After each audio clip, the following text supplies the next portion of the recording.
Millions of people have lost weight with personalized plans from Noom. Like Evan, who can't stand salads and still lost 50 pounds. Salads generally for most people are the easy button, right? For me, that wasn't an option. I never really was a salad guy. That's just not who I am. But Noom worked for me. Get your personalized plan today at Noom.com. Real Noom user compensated to provide their story. In 4 weeks, the typical Noom user can expect to lose 1 to 2 pounds per week. Individual results may vary.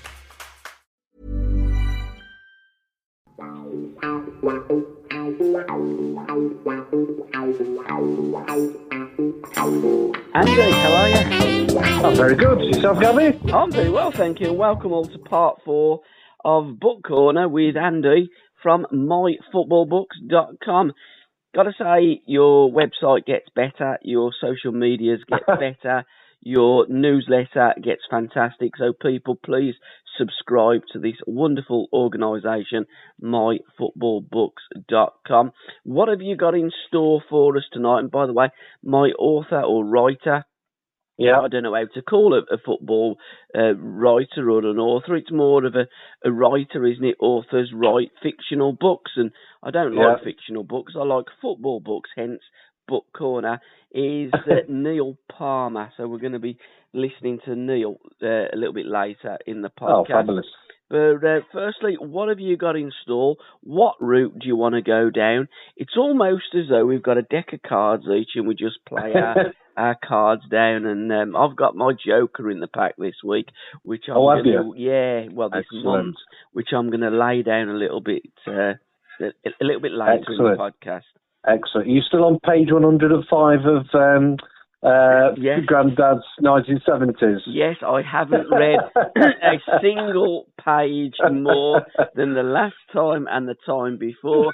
And I think if anybody goes back to Book Corner from part 1, I'm probably on the same page as well. I do that many podcasts, I do that much researching, I do that much talking, and I just don't find time to read the football books. I buy them and I love them and I've got them in my library, but one day I will. But I do dip into them to find out little facts, and I did do that this week on a certain book, and I'm going down another avenue a little bit later in the podcast, and all will be revealed.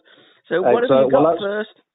Yeah, well, I wanted to ask you that first, about the book, how you getting on, but no particular agenda in terms of where we go, but as I was going to just touch on the newsletter. Thanks for mentioning that as well, and really appreciate as well that please subscribe on the website so you can. That comes out the first of every month as well. So, if I start off maybe just with the Christmas period just gone, which already seems a long time ago, doesn't it? A couple of weeks back. I'm probably the easiest person to buy for, really, because as you can expect, it comes as no surprise. I got a lot more football books over Christmas, so Amazon gift card, etc. as well, so it came in handy. So I've got a couple of books I'm reading at the moment. One of them, it's like a coffee table book. It's called Goal, which is an intimate portrait. And interviews with every living FIFA World Cup final goal scorer, which is it's one of these you class as a coffee table type of book, and it's really fascinating. So I've been reading that, and just some of the interviews, etc. This was published in 2017, but some of the stories. So, for example, you've got an interview with the scorer of the winning goal in the 1950 World Cup final, when Uruguay famously beat Brazil in the if you're recording the Maracanã. So you got to do with this goal scorer. I can't pronounce his name. It's Acilides Gigia. I'm getting nowhere near that. It'sGhiggia, but he scored the winning goal. And it's just it's a number of interviews, like for example with him. And one of the phrases he says here, he's only one of 3 people that's ever silenced the Maracanã. It's the Pope, Frank Sinatra, and me. So it's really good, really interesting, and the interviews he does in here. Some of the interviews, obviously, you've got Jeff Hurst in here as well, etc., and a number of others. So really good book. I've been catching up on another book that I'd had on my shelf for some time. It's a book called Arthur Kinnaird. The FA Cup. Yeah, that's it. Well, he also because of course we just passed the FA Cup third round, which was a great weekend, wasn't it? Football. Yeah. Arthur Kinnaird, he was he's classed the first Lord of Football. He won 5 FA Cups, and he organised the world's first football international. And he was actually president for the FA for 33 years as well. So quite a guy. And if anyone's ever seen him, there's actually there's a documentary which is loosely based on the facts of his life and others called The English Game on Netflix. Which is really good. I recommend to anyone to watch it. It just gives you a bit of an insight of the Victorian times around that period. But Arthur Kinnaird is a book I'm reading at the moment, written by Andy Mitchell. Really fascinating. You just some of these guys, and this guy who's he did a lot outside of football as well. So he fought for social justice. He spent nights teaching slum kids how to read and write, and not your conventional kind of footballer, let's say. So, but it's an amazing biography. It's just, and again, as we always say every month on these, just so many fascinating stories out there which are long gone that you don't know about really until you dig into the archives, let's say. Absolutely. So the pioneers and the originators of football, just so many fascinating stories, isn't there, Gabbie? There certainly is. And while you've mentioned one book about the FA Cup, what other books on the FA Cup are there? Because I've looked at your socials and I'm always retweeting and sharing them. I'm thinking, oh, that's a juicy book. Oh, I like the look of that book. That looks like a great book there. Oh, that's a fantastic read there. Although, as you know, I don't read them. I just look at the covers and go, oh, that looks juicy. But there's so many books on the FA Cup, and it is the 150th year of the FA Football Association Challenge Cup, given its full name. So, what other books have you got out there with FA Cup references? And is there a book about the League Cup?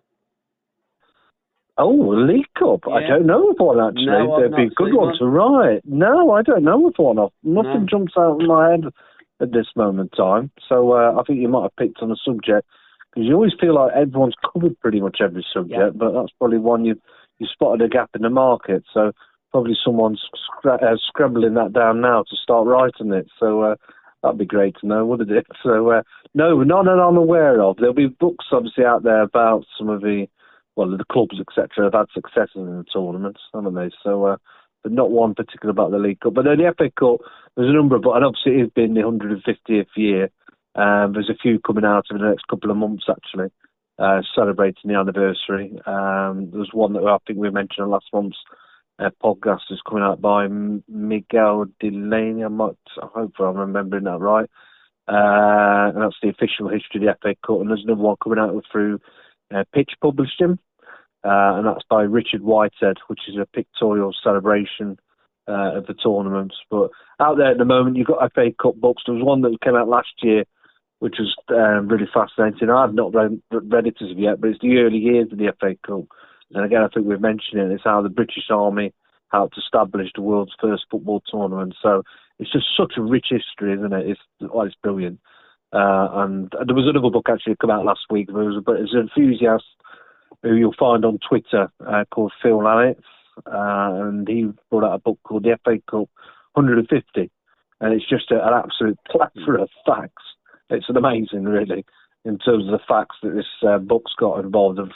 Just demonstrates just how incredible the tournament is, and it was just great to have a good weekend of it as well. But it's just gone, isn't it? So some interesting.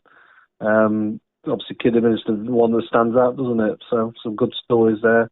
But there's a collection of books as well. I know it was brought out by Pitch. There was one focused on, I think I shared it recently, on it was basically subtitled, When the FA Cup Really Mattered. Yes. And there's a number of volumes, one of the 60s, one of the 70s, and one of the 1980s. So, growing up in that period, we all know, well, some of the stories, etc. One of them sticks out for me, which I saw recently.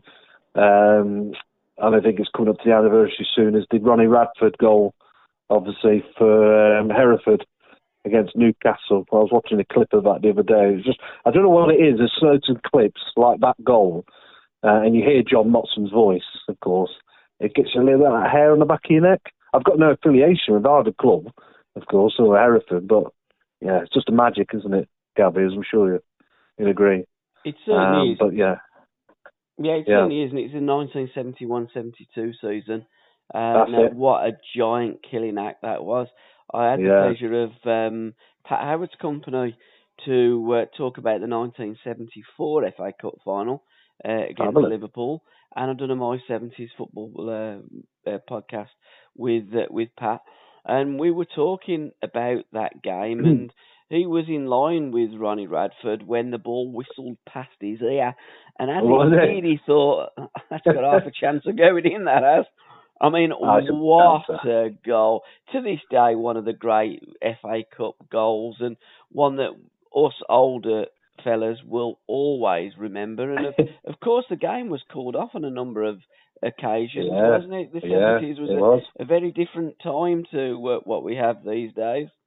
Yeah, I love the clip about it because he just a little bit before, and he Ronnie Radford tackles, doesn't he? He slides in to get the ball back, and he plays that 1-2, and it's the mud bath, isn't it? Yeah, it is. And it must have been bobbling like anything there. He's coming up to it, but he's just caught it as true as anything. You can't hit a ball any better than that. It's one of these, I suppose, it either goes there or it goes, right into the car park behind.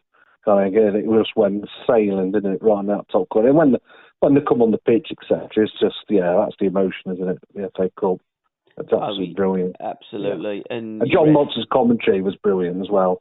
It was it was his, exactly. I was just about to say that was his first one as well. Yeah. He shot into fame, didn't he? He writes about it in the forward. I think we might have mentioned in last month's podcast. He mentioned it in the forward for Daniel Abraham's book, 71-72 season. So, but yeah. They're great. That's how things fall into people's laps, if you like. You've still got to go on and be able to deliver. But my recollection is that somebody was ill, and John Motson was called off the substitutes bench, done the commentary, and done such a fantastic job. He's now renowned. Who would your favourite commentator be? I would go down Barry Davis, if I'm honest. Oh yeah. And David Coleman as well was a big favourite of mine. Yeah, agreed. I think as soon as you said that, I'll straight away come into mind is Barry Davis. There's just something about his voice. There's something quite comforting to hear his voice as well. I think I remember. I think it might be Barry Davis or it might be John Motson that said it perfectly when about not speaking at the right time and actually using silence to the best of your ability as well when you're a commentator. Because I found some of the commentators nowadays, some on Sky, etc., they just talk too much. Yeah. And they just want to have their opinions as well. And it's all about, the old commentators always seem to just talk to you about actually what's happening in front of them, not actually about anything else. And, there's sometimes does that make sense, Gabbie? They kind of talk too much. I agree. Yeah. I think that there's a number of these modern new age commentators that do put their opinions forward, and I like commentators to say what they need to say when they need to say it. Let's have some lovely facts that we can go, I didn't know that, but I don't really want your opinion because I ain't bothered about your opinion. You're a commentator. Yeah, exactly. You're there to commentate on what's in front of you, aren't you? And I think that's when I can't remember many times Barry Davis or Coleman really, went into the ins and outs of the footballer's life story, etc., during the game, kind of thing. So I think they just got it right. So that's what I always thought. And silence was golden as well, isn't it? So I think there's something. I'm trying to remember the quote, but there's something along the lines of, "If there's nothing worth saying, just don't say it." Yeah. It might be something as simple as that. And I think, that gets it. It's always the same as like in cricket. When I think of, is it Richie Burno? In cricket, you've got great voices like that, but just know when to speak at the right time. So, and there's ones in darts and snooker as well, except for a number of sports. But no, Barry Davis, I'd agree with that. But I always find as well the radio commentators are fantastic because They have to describe as well. And you listen to some, you can just close your eyes and you almost see the picture in front of you while your eyes are closed because the commentary is that great. But we did reach a period where commentating did change, where it used to be just John or Barry or Kenneth Wolstenholme for the really, really old listeners. But it seemed to change somewhere at some time where we had the co-commentator and they wanted a different slant on the game. It's almost as though the broadcasting companies believe that we're all idiots and we need somebody there to tell us what football's like. But he's right there, because now you've got some games, you've got 3 of them, haven't you? And you've even got a referee. Yeah. You've got a referee now that you need to bring in to comment on what you've just... I don't know, there's overkill, isn't there? Cloughy summed it up right, didn't he? He says, young man, you need to shut up more and play more football on Match of the Day. And he was absolutely spot on, and that's what we watch the football for, the magic moments, the football, not the commentators. They're not the personalities. They turned into personalities because they were bloody good at the job in the 70s. But these days, they almost want to be the personality, and they're not. They're just the person that commentates and lets us enjoy the game and let the players play. And just on that, I remember the Brian Clough injury he did with John Motson, didn't he? Where he said something along those lines. Yeah. Where he said that you're there to commentate. You know, you're not there to patronise us in our living rooms about what's happened, etc. as well. And he was ahead of his time as well. I'd love to know what he thinks about VAR, for example. I always remember him talking about, I think it was the same interview with John Watson. I know we're here to talk about football books, but when he was talking about the referees, and I think he said something along the way you talk about referees is scandalous, etc. They've only got a split decision to make a right one. We all make mistakes, etc. I'd love to know what he thinks about VAR now. It's just even when you watch VAR, you still watch you watched that Manchester United Villa and that goal that was disallowed. You can watch it from every angle God sends, and you still don't know. And I'm not really sure they still got the right decision anyway after 3.5 minutes. Well, they didn't, in my opinion, but there you go. I think Brian Howard Clough would say, young man, if it's clear and obvious, use it. If it isn't, stick it up your jacksie. Now, if it's clear and obvious, it takes 30 seconds maximum, not 3 minutes, 36 seconds. Exactly. From every angle possible, it's ridiculous. It really is. Crazy. Sadly, that's what, for many people, it turns people off football, doesn't it, I'm afraid? So, of modern football, it's one of those elements. For all it's good, it does bring in some odd things as well. So, we don't accept, footballers, or, I don't know, the money involved in football now, you can't accept mistakes any longer, can you, Gabbie? No. You can't. It's too serious, let's say, which sometimes that's part of the problem. I think we take it far too serious. It is still a game, it's a sport, etc. So, absolutely, it certainly is. Yeah. Nottingham Forest are the only football league club to have played football FA Cup ties in all 4 home countries. In 1885, they travelled to Edinburgh for a semi-final replay against Queen's Park. They played at Linfield in the first round of the 1889 competition. And in 1922, they were beaten in the third round at Cardiff City. So when we're talking about football facts of the FA Cup, that's a fantastic one. Forest are the only Football League club to have played in all countries, home countries that competed in the FA Cup, and it will never be equal because, of course, we don't have the Scottish participants, and we certainly don't have the Irish participants, but we still do have 1 or 2 Welsh clubs in there. You always pick a book for Book Corner, the podcast that I do with Terry Curran, the weekly podcast. I Believe in Miracles was one that you sent to us this week by Daniel Taylor. Now, that was from the documentary that Johnny Owen produced. A fantastic documentary about Nottingham Forest. Oh, yeah. You don't have to be a Forest fan or probably not even a football fan just to get there. It's brilliant, isn't it, that documentary? It's like... and the music that goes alongside it is from the time as well, isn't it? It's a brilliant soundtrack to that documentary as well. And Johnny Owen, he's superb, isn't he? He's on Talk Sport now, isn't he, as well? So Sundays between 9 and 11 with Mark Webster. Brilliant programme. My best 2 hours of radio in the week. Yeah. I think if you're going to do a radio show, do it a little bit different. Give us some things that we didn't know and educate us in a proper working class manner. So Mark and Johnny do that fabulously well. The official history of the FA Cup by Miguel Delaney. You sent us that as well. As you did the Mavericks. English football when Flair wore the flares by Rob Steen. And you also sent us last month Origin Stories by Chris Lee, the fantastic podcaster and writer of Outside Right. So you contribute in more than many ways in our podcast, not just on Book Corner, but in the Current View. And you also help me out with an On This Day as well, which is always greatly appreciated. Because what you do, you put books out that are coming out onto your socials via Twitter and Facebook. But you also look at when there's birthdays and things that's going on. I must admit, on this week's podcast, I forgot to mention that Sir Matt Busby retired in 1969. Both TC and myself believed it was a little bit later, and we kind of settled on 72. We were 3 years out. I heard as well. No, great. I know.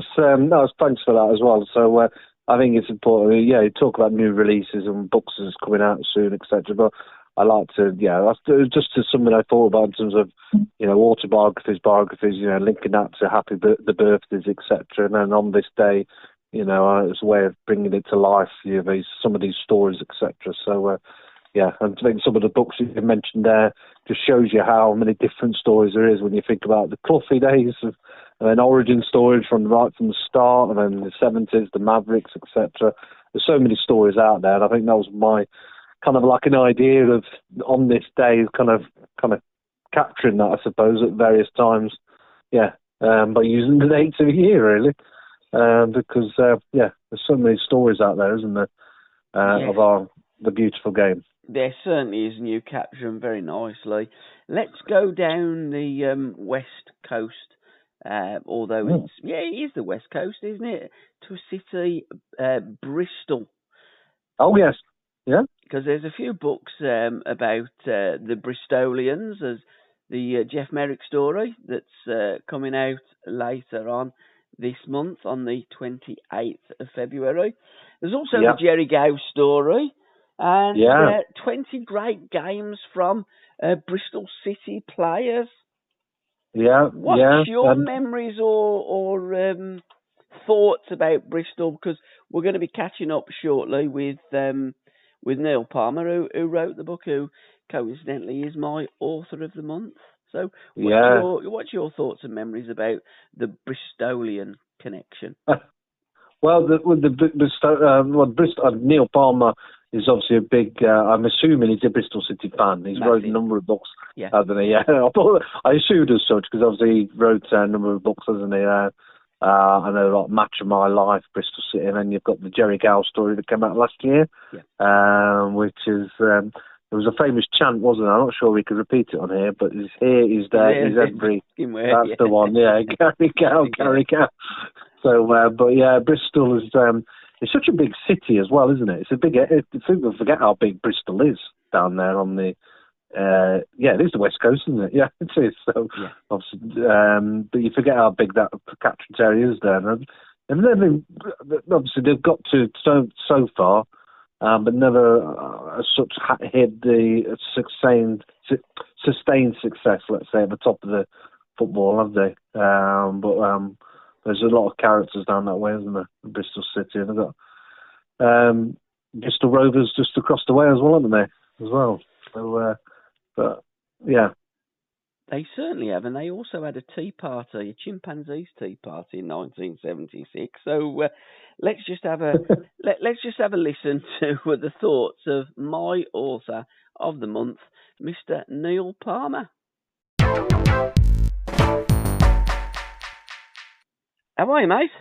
I'm fine, thank you very much. Good, and welcome to Fine. Book Corner, author of the month, Neil Palmer. We did a podcast last month about your wonderful book about Trevor Ford, the authorised biography, and you've got another book that's coming out on the 28th of February, pretty much about the Ashton Gate 8, so let's start in that ballpark. Well, first of all, thanks for having me on the podcast. I'm really honoured, and I really am. Right, so the book really is Jeff Merrick. It's Jeff's autobiography, which I've sort of written with him.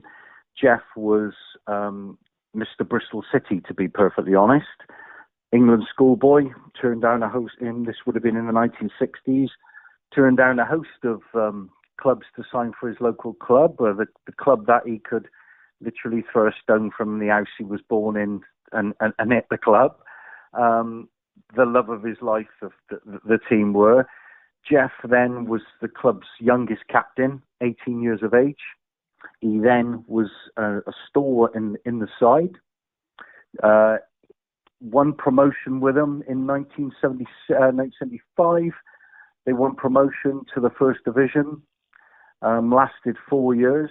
As I say, Jeff ran out that, for Bristol City fans, the famous day at Highbury where they ran out on the first day. I remember it being on the big match as well for those who never went, but it seemed like the whole of Bristol City fans went to that day at Highbury. They won 1-0, goal from Paul Cheesley. Jeff led them out. It was his greatest dream. While they were in the First Division, he was considered by many to be one of the best defenders. Whole host of clubs were still trying to buy him. The likes of Wolves, the likes of Arsenal, turned them all down to stay with Bristol City, and then the wheels came off the club, essentially from a financial point of view, and it ended up the story 1982 of Jeff was among 7 footballers who were asked to tear up their contracts to save the football club, which they invariably did, and it was one of the very first jobs that Gordon Taylor had at the PFA, and speaking to Gordon now, he says he didn't really know, he'll admit he didn't know what he was doing because he'd never heard of it before. They asked for players to rip up their contracts, which they did, and then over the years have sort of become legend. But as I say, Jeff's story was a lot more than that, but that really, there's a huge part of that book, and it's something that Jeff has never really talked about, and it was talking to his family and obviously Jeff, it was good for him to get it all out, and it was a dream for me to sit down and write with him. Because you are a big Bristol City fan, and you can tell by your twang that you are a Bristolian. Who were the other 7? It did include Chris Garland, because I remember Alan telling me about Chrissy being one of those players that ripped up the contract to save the club. Yeah, it did. It was Trevor Tainton, it was Jerry Sweeney, it was Julian Marshall, it was Peter Aitken, it was Chris Garland, it was Jeff, and it was Jimmy Mann, and it was Dave Rogers. Yeah. And they were the 8. And it was 50 years ago, wasn't it? 40. It was 40. Sorry, 40. My maths are awful. Yeah, it'll be 40 the end of next month. Well, the actual date was sort of the 3rd or 4th of February. So yeah, start of next month will be 40 years. Yeah.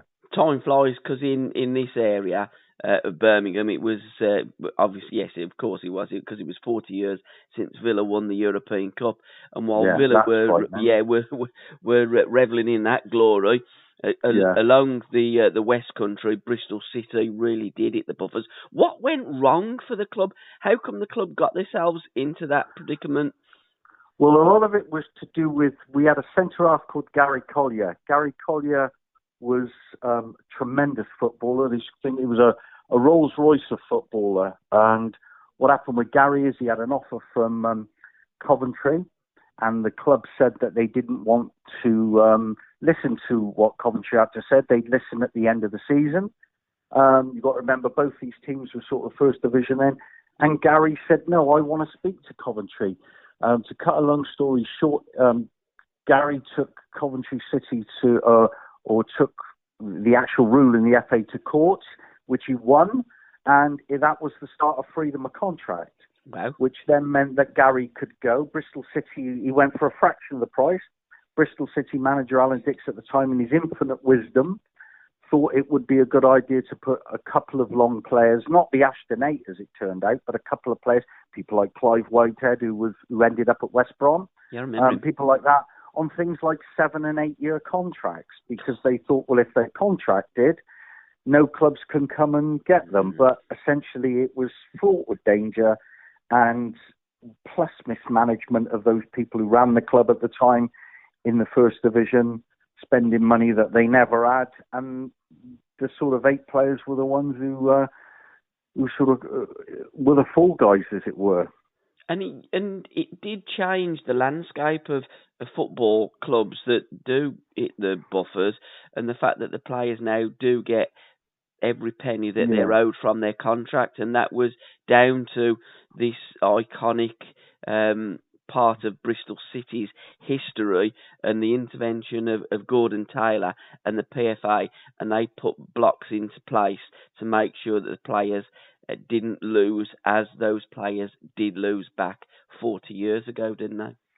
Yeah, that's exactly right. Gordon said from that moment on, I mean, it's very difficult to sort of look at it now because it's so the other way. It was, when you look at it, how players are now, at the time the clubs held everything. But Gordon Taylor did say that it was the reason what happened at Bristol City, that the very first people to get paid will be the players. Now, as I say, when we look at it now, they get, unbelievable money. But it was a result of the Bristol City 8, or the Ashton 8 as they're called. Yeah, that's why, as you say, why the landscape changed regarding football. And as you say, that times do change. I'm looking at the front cover of the new edition of When Saturday Comes, and there's a picture of Jack Grealish. It's got Southampton sold for 100 million, and Grealish, the bubble out of his mouth, he's bargain. And I think when we put things into perspective 40 years on, kids don't understand, and why should they really? Because it was a generation or 2 generations ago. Yeah. But times were very, very different in the 70s. We even had chimpanzees tea parties, didn't we, in Ashton Gate in the 70s? You wouldn't get that now, of course.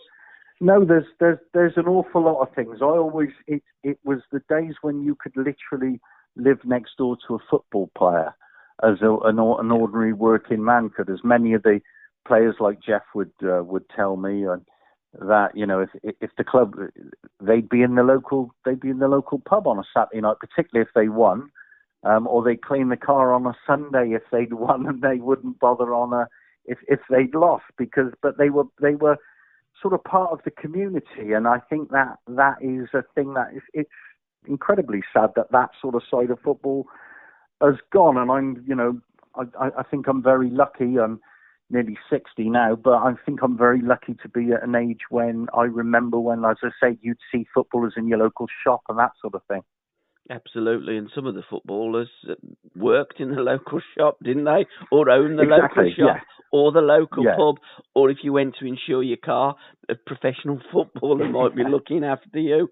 It was very different in those days. Another player that you've wrote a book about, he's here, he's there, he's everywhere, Jerry Gow, another Bristol City legend. The Jeff Merrick, just before we leave the Jeff Merrick book, how long did this labour of love take you? It's been published by Pitch as well. Were the other books published by Pitch, or is this just? Yeah. I've got. This is my 3rd book with Pitch. The first one I did was for Bristol City again, which was called Match of My Life, which was 20 different City players from different eras talking about the one game they remember for whatever reason. The Jerry Gow book was Pitch, and as I say, Jeff Merrick's book, which is coming out, is Pitch Publishing as well. Yeah. What was the most iconic game that Bristol City have played in then? What game stood out for you when you was writing that book about the 20 iconic games by those players?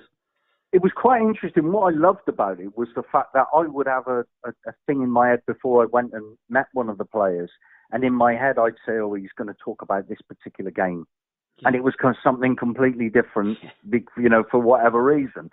So that was quite interesting. I mean, from my point of view, and for a lot of the supporters, it will go back to to the promotion of '75 when they beat Portsmouth 1-0, because they were in the big time, as it were, the First Division, and for a young kid like I was then, that was just absolutely amazing. And I think the whole of the sort of south part of Bristol was at that game. So that would be a massively iconic game for any sort of supporter, particularly my age supporters, yeah.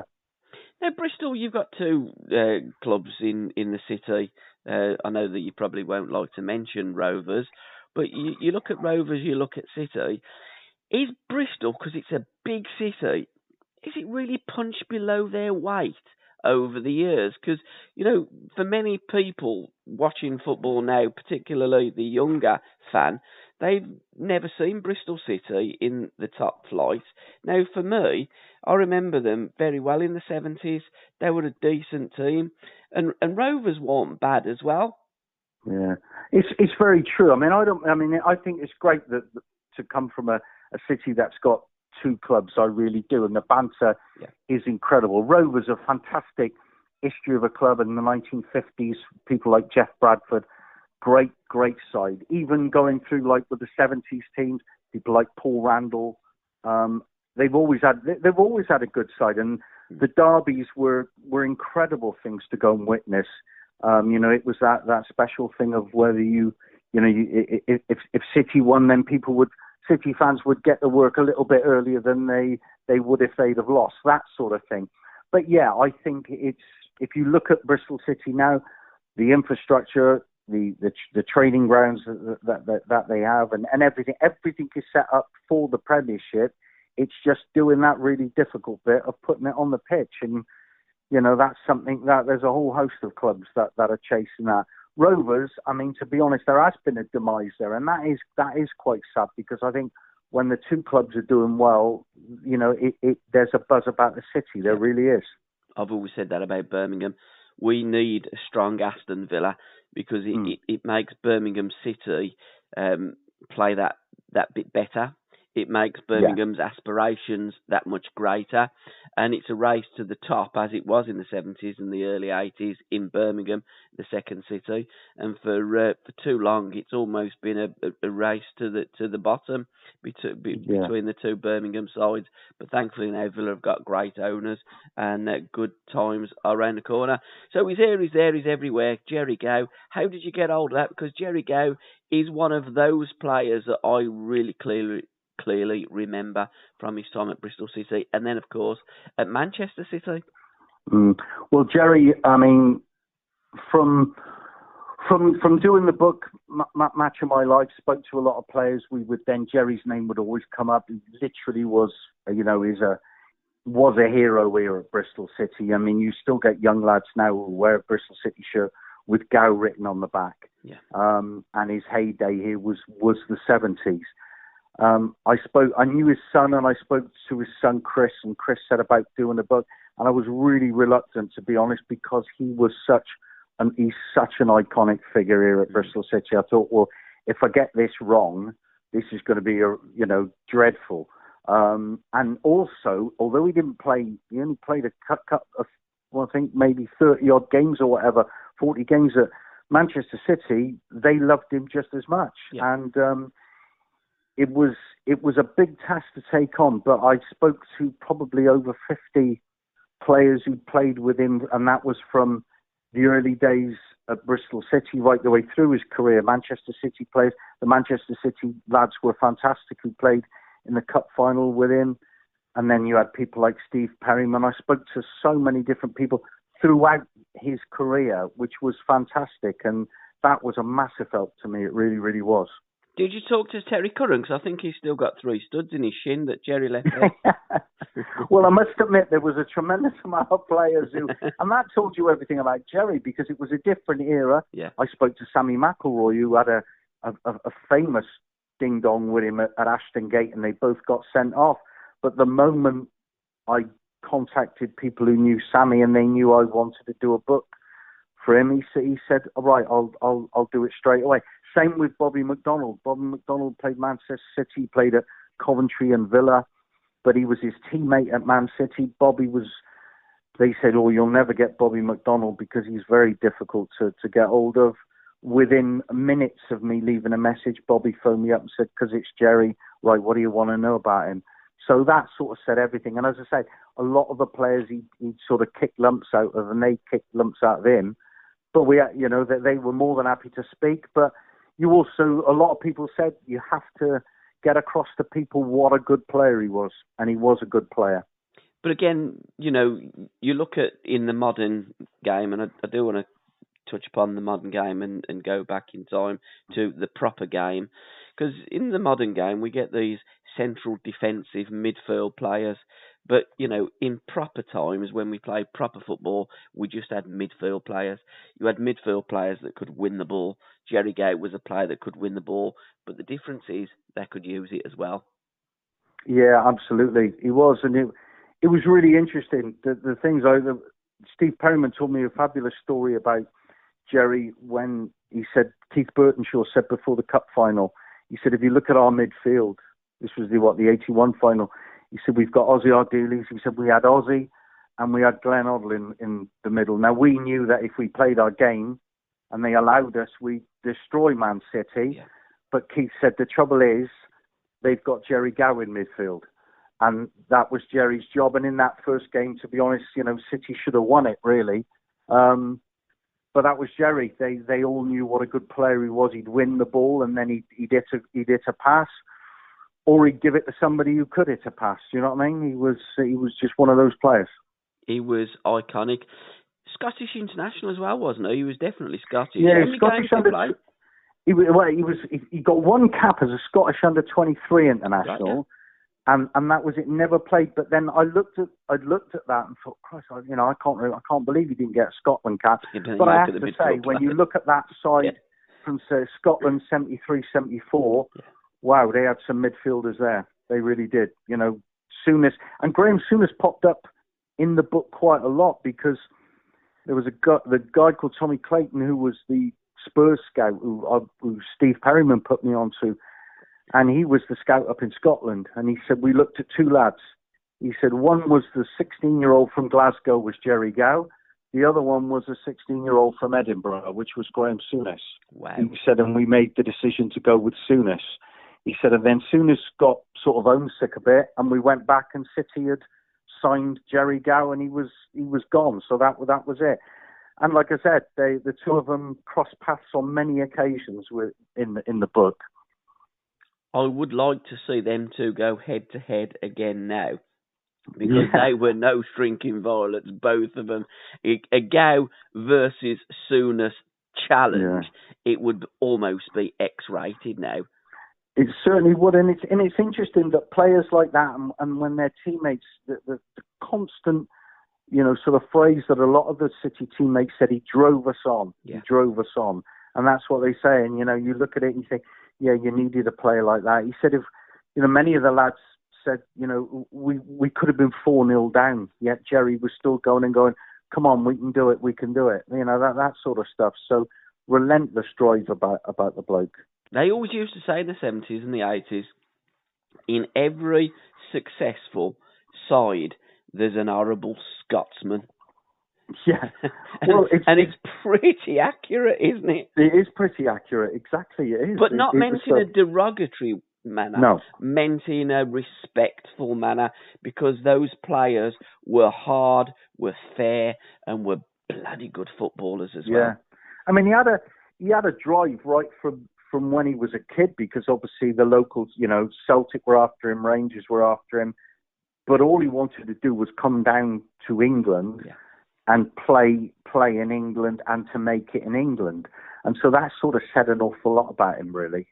So how did Jerry get to Bristol then if Spurs were sniffing around? Where was the connection to Bristol City? He had Spurs sniffing around. He had Derby County were after him. A lot of the clubs were after him.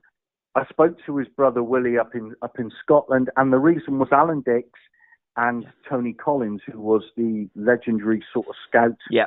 At the time, Tony Collins Well, Tony watched him, and Alan Dix came up, and what they decided when they came up to Scotland to see Jerry, the actual Bristol City manager came up as well on Tony's recommendation, and it was from that. And Willie said to me, you know, my mum and dad were so impressed because they knew then that they'd look after him. So, when you look at the clubs that were after him, First Division clubs at the time, and obviously the top clubs in Scotland, and he went to a sort of low mid-table Second Division side, you know, and he couldn't have gone any further away. He came down with Steve Ritchie and Tom Ritchie, and it was amazing, really, that City got his signature.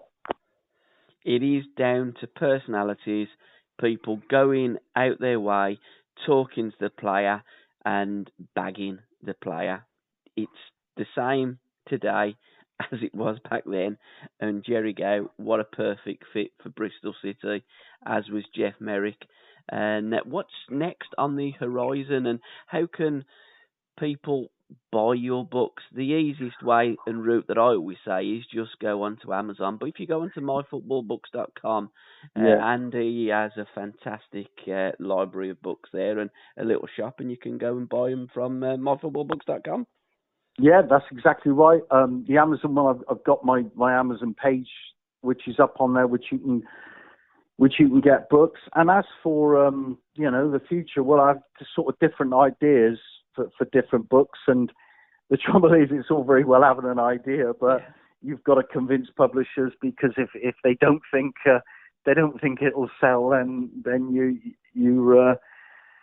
you got nowhere to start, really. So at the end of the day, I've got a few sort of ideas which I'll do, and I'll sort of think about, and then send them off to and have a chat with the publishers and see where we go from there. But it's been really busy lately with the Jerry Gow and Jeff Merrick, but almost sort of back to back. So I'll probably give it a couple of months and then trawl around and see if I can dig out a good story somewhere.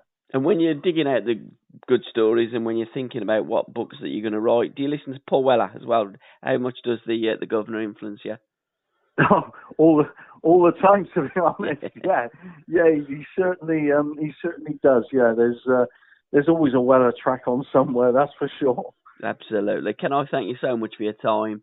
No, Neil, thank you. An absolute pleasure. Good luck with the next book.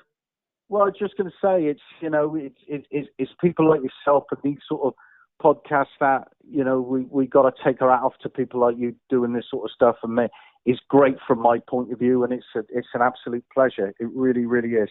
Well, the pleasure is reciprocated.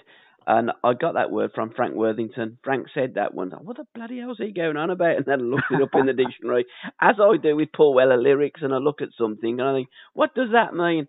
And that's the beauty of when you're looking at things, you're looking for books, you're looking in Book Corner. There's so many podcasters that are doing great things. There's so many books out there. Pitch Publishing are one of the great publishers, as are Legends, as are many others. And congratulations, well done. And thankfully these people are doing that. Writers are writing books because these people are too good to be forgotten, and there's nothing better than a book to pass it down to read about a legend of yesteryear. Many thanks. Cheers, pal. Right, back to Andy.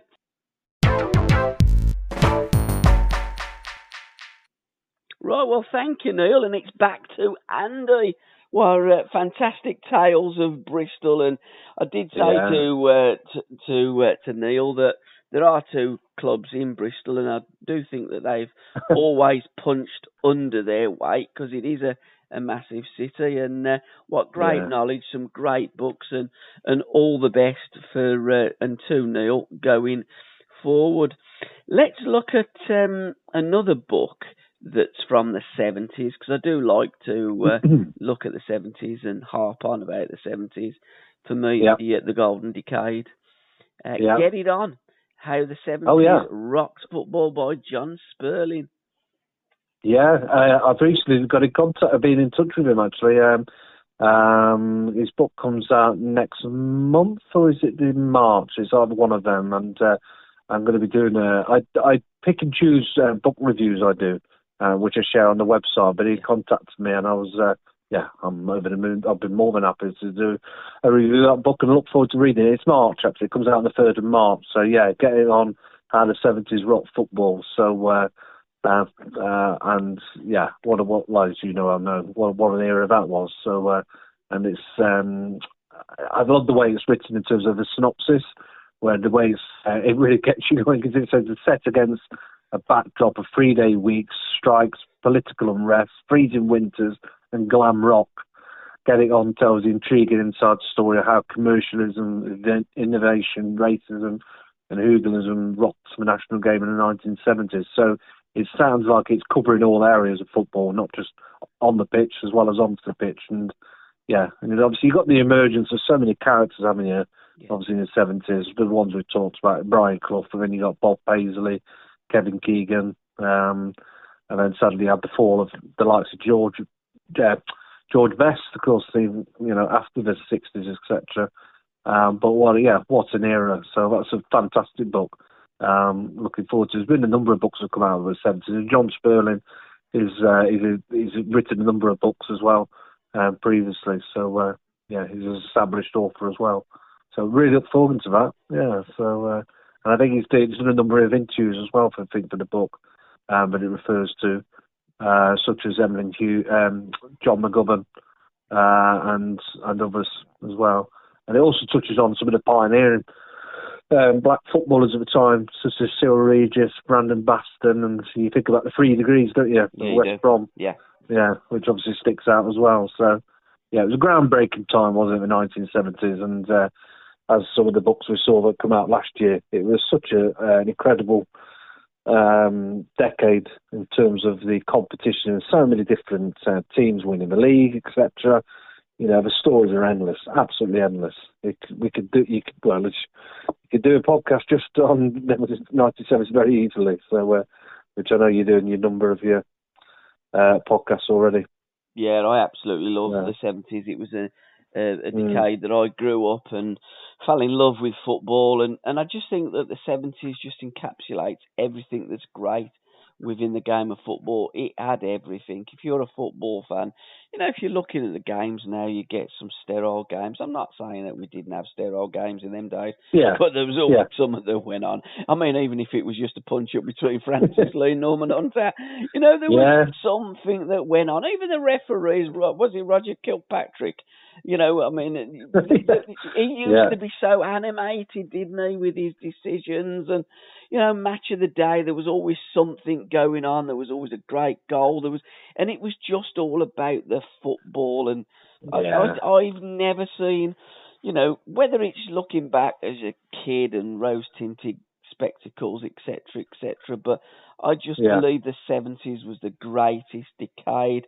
English football teams ran Europe from certainly the mid-70s. The Dutch and Bayern Munich certainly the beginning and to the middle of the 70s, but Liverpool when they took over in 1977. But English football clubs had always had success in the UEFA Cup and the Fairs Cup. And the Cup Winners' Cup as well. So, we had not particularly domination, but we certainly had a fair share of our clubs getting to major European finals during the 70s. And there's probably not one year in that 70s decade that we didn't have a football club, English or Scottish, that wasn't in a major final. Yeah, absolutely. Yeah, and in terms of the English game kind of thing, it kicks off with the 71-72 season, which is the book that came out last year. And, that title race literally went down to the wire, didn't it? In terms of, what, was it 2 points between the top four? Yeah, my favourite season that was, because it was the season that I really started to get involved with football. I was, 7, 8. The season after, beginning of that season was the first game that I went down Birmingham City to watch with my dad.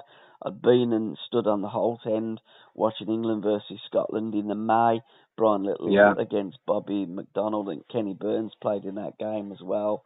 And, Yeah. you're watching Match of the Day. We had the Centenary Cup final. I had the pleasure of Alan Clark's company, and Alan taught me through his goal and how proud he was because it was the Centenary. So that was the season pretty much that, and as I said to Dan, and I've done a podcast with Dan Abrams, which is out there on our SRBmedia or Spotify. Just go into the search engine and look for Daniel Abrams' book, 1971-72 season. You know, and it just had everything. It was a great time. I remember seeing a fact of it. It was something like there's been 7 winners, I think, the Premier League in the 28, 30 odd years. Yeah. Whilst there was, I think there was 5 different champions in the 1970s as well. 5 different ones. So you had Derby as well, of course, didn't you? You had Leeds, Don Revie's Leeds. That's it. Yeah, Everton in 1970. Arsenal won the double in 71. You know, we had QPR at the end of the 1976 season. We're top of the league. Then Liverpool went and beat Wolverhampton Wanderers. So we had great teams that were nearly men, which leads me to my joker, my ace card this month, and it's a book that's coming out. And given the amount of podcast and time that I spend with my good friend Alan Hudson, Chelsea, Arsenal, Stoke, Seattle Sounders, and a couple of England games.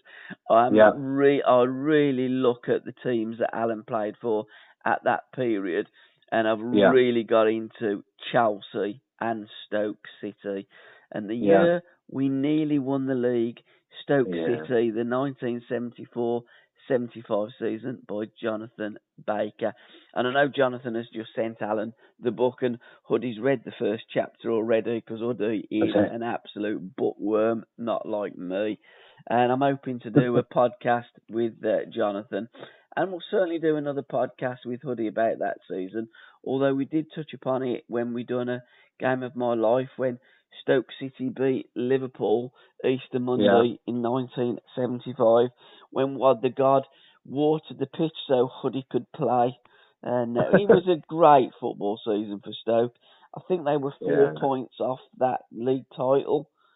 They were, again, it was another close one, wasn't it? It was Derby County, obviously, they won it, didn't they? And Stoke had beaten Derby at the baseball ground on the 15th of March, because Huddy made his debut for England on the 12th.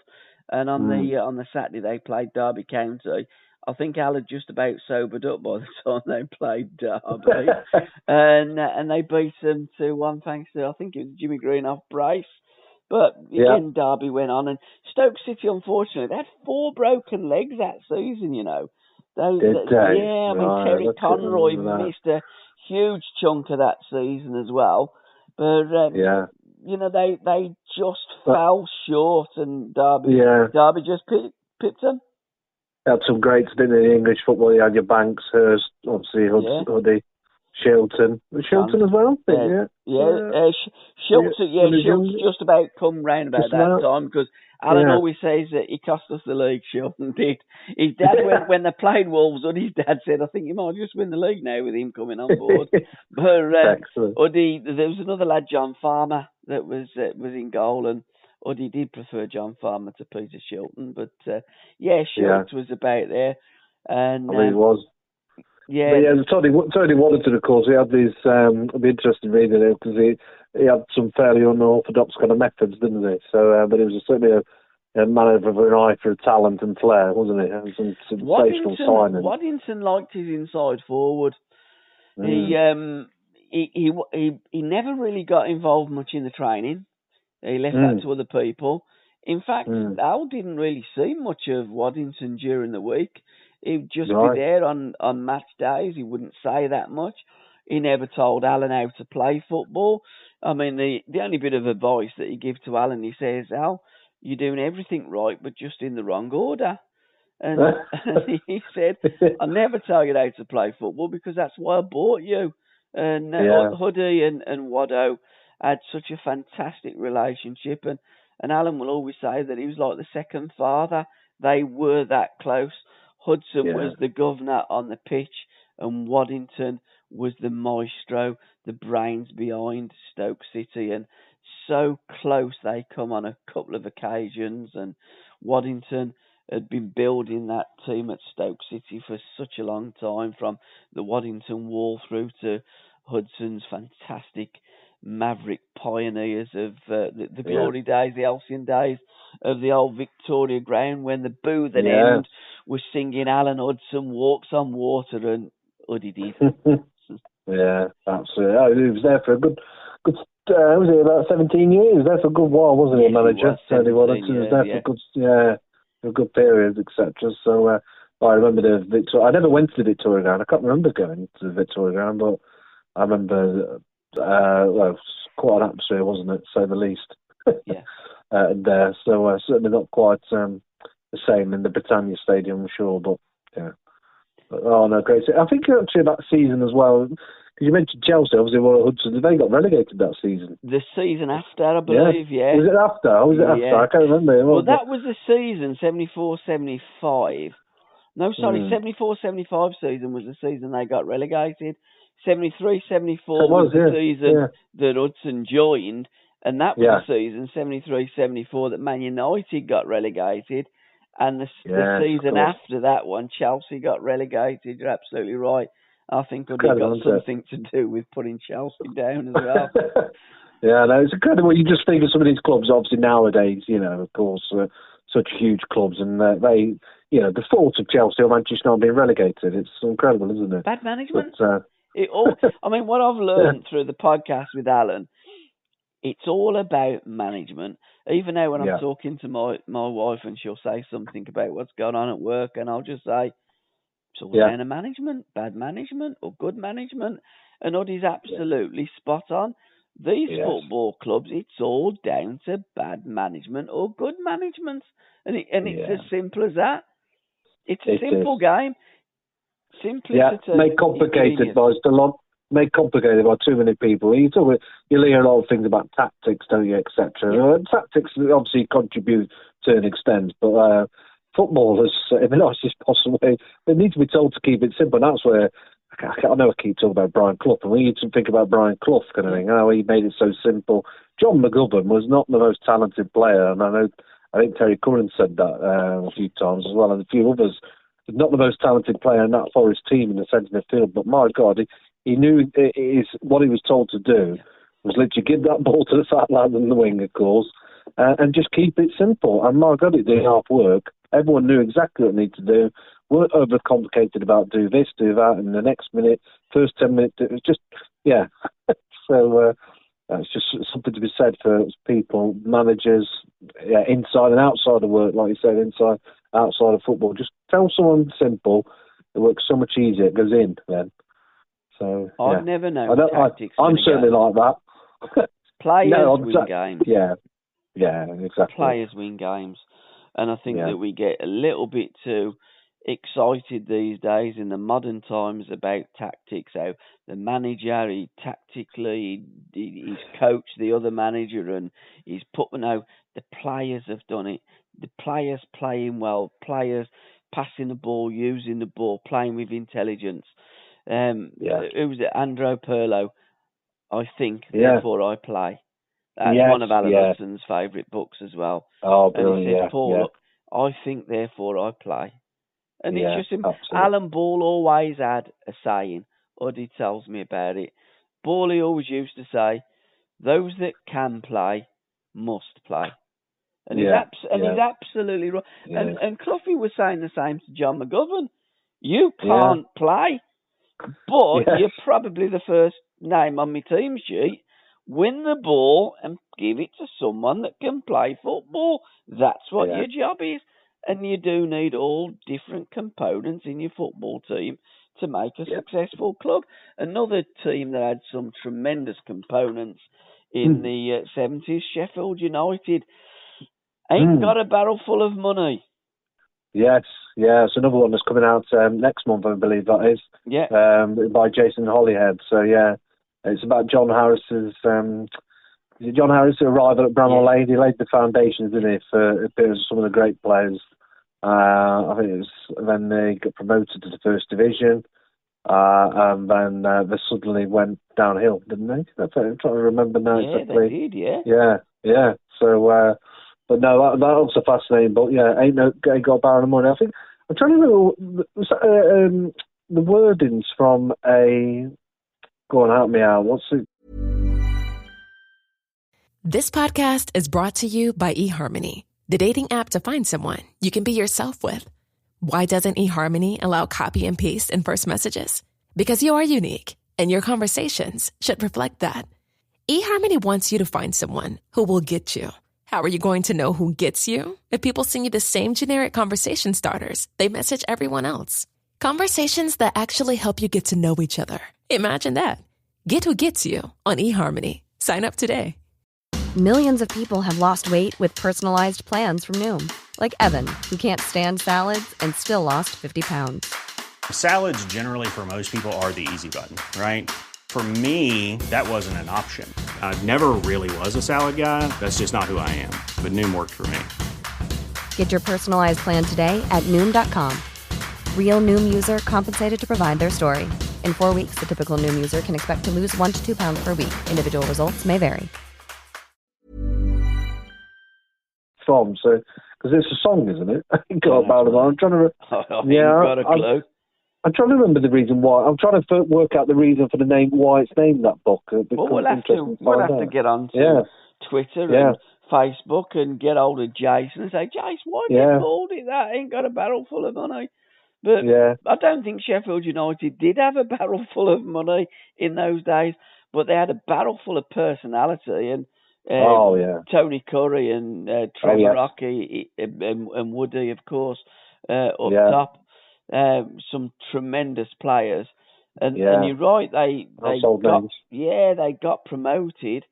They come within a gnat's whisker in 74-75 of winning the league. In fact, they beat Stoke City at Bramall Lane, and Woody said it's the only time I've ever seen Waddington give a bit of like team talk and tactical awareness to Josh when he said, you've got to get hold of that Tony Curry, because Tony Curry, what a player he was. Oh yes, I've just read his biography, autobiography actually, produced by great publishers, Vertical Editions, so titled Imperfect 10, The Man Behind the Magic. So why was it imperfect? Because, I haven't read it. I've got the book, but I did say you cannot call it Imperfect 10 because Tony Curry was the perfect 10. Yeah, I think it's a bit of a play on words kind of thing. So, I think I'll probably leave it to you've read it, kind of, but it's, I think, it's a bit of a play on words, really. And it was written by Andy Pack, wasn't it? Andy Pack wrote it with Tony. Tony wrote all the words. It's all Tony's words. But what they do, they work with a journalist that puts it into the format that comes out in chapters and verses, etc., and then the book is published. But all those words are Tony's. I remember interviewing Tony probably 18 months ago, and he said, "I've got a book coming out." I said, "Hello, all right, hello." From here, started picking up Tony Curry again, one of my favourite players. Another genius, and another player undervalued by England in the 70s. Yeah, it's a good read. Very honest as well, so which is always a good thing. So some autobiographies, whatever reason, when they do an autobiography, they don't tell the whole story, which is always quite frustrating when you're reading someone's life story. But not the case with Tony Curry, I must say. So Gary Waddock's testimonial was a good listen. Oh yes. Did he write about that in the book? When he had his kit back nicked. Oi, mate, there's a bag up here. You're looking for it. Oh, rings a bell, yes. Yeah. It's a while back now since I read it. So, Gary Waddock's testimonial. He had his England caps, his England shirts. It was like a treasure trove of all of Tony Curry's medals, gongs and stuff and that with England. And they broke the window of his car and nicked the bag and must have looked inside and thought, that's a bag of rubbish, and threw it over into one of the masonettes. Yeah. No, excellent. No, but he's one of that. Certainly one of the. He'll be part of the new book that's coming out, though, isn't he? So but I ain't got Browne money. So I was just looking back at it now. So yeah, it was within 6 years. That's it, wasn't it? It was within 6 seasons. They suddenly went. Well, they collapsed, didn't they? Pretty much, falling down the league. They were on the brink of going down to the 4th division. Yeah, there was. I mean, when TT played them in 1979, the Boxing Day Massacre, and then they played them 1980 Easter after that. Sheffield United, when they walked out on Hillsborough Boxing Day 79, they were top of the league. I mean, within a couple of 3 seasons, they were almost like, they say, 4th division. But from that period that they were, I think it was 4 points off winning the 1st division in the 74-75 season, I think they finished on the same amount of points as Stoke. I think it was 49, and Derby won it on 53. The next season, Tony said, I think they only got 1 point up till Christmas. It was incredible how the wheels fell off the wagon. It's amazing, isn't it? From the ups and downs, etc. You can have one season to the next, isn't it? So, we've seen it that way. We've seen it the other way around as well, haven't we? When some teams have had such a dreadful season, next season, obviously the one that sticks out in 2016 with Leicester. Yeah. Obviously on the brink of relegation the year after. Well, it's there you go. Tell me about the title, the story of the 1st division by Scott Murray. That looks a really appetising book. Yeah, it's one of my recommended reads. Brilliant. I think it's one of these. He's a really good writer. It's quite humorous as well. Because he said, some folk would tell you that football only started in 1992, and of course, Sky invented football, didn't they? Of course it is. So, this is it's brilliant. It's a story of the 1st division, so it goes right back to obviously when. It started in 1888. Yes, it did. And it's rich with incredible stories, some crackers. And one of the stories are not so well known as well, actually. Actually, just thinking, when I just mentioned Leicester, there was one that I remember it's included in here, and it's from, if I remember right, I think it's around about the 1927 season it was. I'm just racking my brains. I think it was Sheffield Wednesday. And the season before, I think they just about stayed up from relegation. And then the season after, they actually won it. So very, very similar to Leicester. So when they say that Leicester's... And it was great, of course. 2016 was brilliant, but it wasn't that unique. Yeah. It was done before. But obviously that's, 100 years ago. So, yeah, that's one of the stories that sticks out. There's also great reminders of... Actually, that season, the 27-28 season... is when those famously Dixie Dean scored 60 goals in 39 games. So what a record. It's never been beaten since. I'm not sure he ever will be. But he scored 60 in that season in 39 games. Just remarkable. What a player he was. But it takes you through some of the characters, etc., right from the Victoria times. It's a reminisce and some... for people who remember that time, just great stories, and obviously taking it right up to the 80s, and you think of, it reminded of the Michael Thomas goal. It's up for grabs now, of course, at Anfield, which is, it's just what an end to the season that was. I know, again, you'll talk about the Premier League and Manchester City, and when they did it, that was incredible, the Aguero moment, but Michael Thomas's moment, the fact that they were both going for that, and obviously it only came in a few weeks, obviously, after the tragedy at Hillsborough, and all the emotion that was around that time. It was an incredible end to the season, wasn't it? And Michael Thomas took that in to win it 2-0. But the book itself, absolutely brilliant book. The title, the story of the 1st division, just the array of stories that are not necessarily well known, etc., covered off. And it's really, really good. And they got lovely crafted. Is the league tables in there as well? No, it's not got the league tables in, actually. No, it's not got the league tables. It's more of it's not like a fact finding. It tells you like that this is what happened that season, who finished where, etc. It's more of a story, let's say, and it's like with anecdotes, let's say. It's like more like that. Yeah. It's been like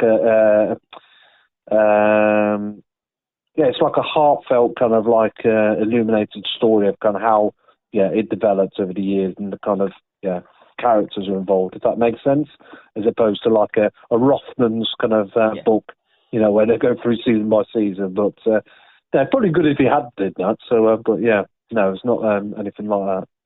But brilliant book. So again, some great stories. Obviously, the 70s gets a mention as well, and the stories that we've talked about. Let's take a trip over the Atlantic Ocean and let's land in the 1970s in America. And we're going to first drop off at New York, and a book that I'm looking at. I've got it in my hand here. I'm with the Cosmos, the story of Steve Hunt with Ian McCauley, forward by Adrian Charles. I like playing with Steve because he plays the same as I do. Pele. I mean, what a close. I mean, what a team the New York Cosmos were. I've been listening to a podcast today about the Cosmos, and they were just different characters. They were a team of individuals, but moulded into a team, and they probably didn't really need any management because they got so many great pros playing for them. And when you're looking at Beckenbauer and Pele and Carlos Alberto and so on and so forth, you'd think that one of those would be the captain, but none of them were. And of course, Johan Cruyff did play for the Cosmos, but he never signed for them. He only played as a guest player. Did Johan? But that's how they used to get into Studio 54 nightclub. They used to skip the queues, didn't they? You should say, I'm in the Cosmos, and they used to let them in.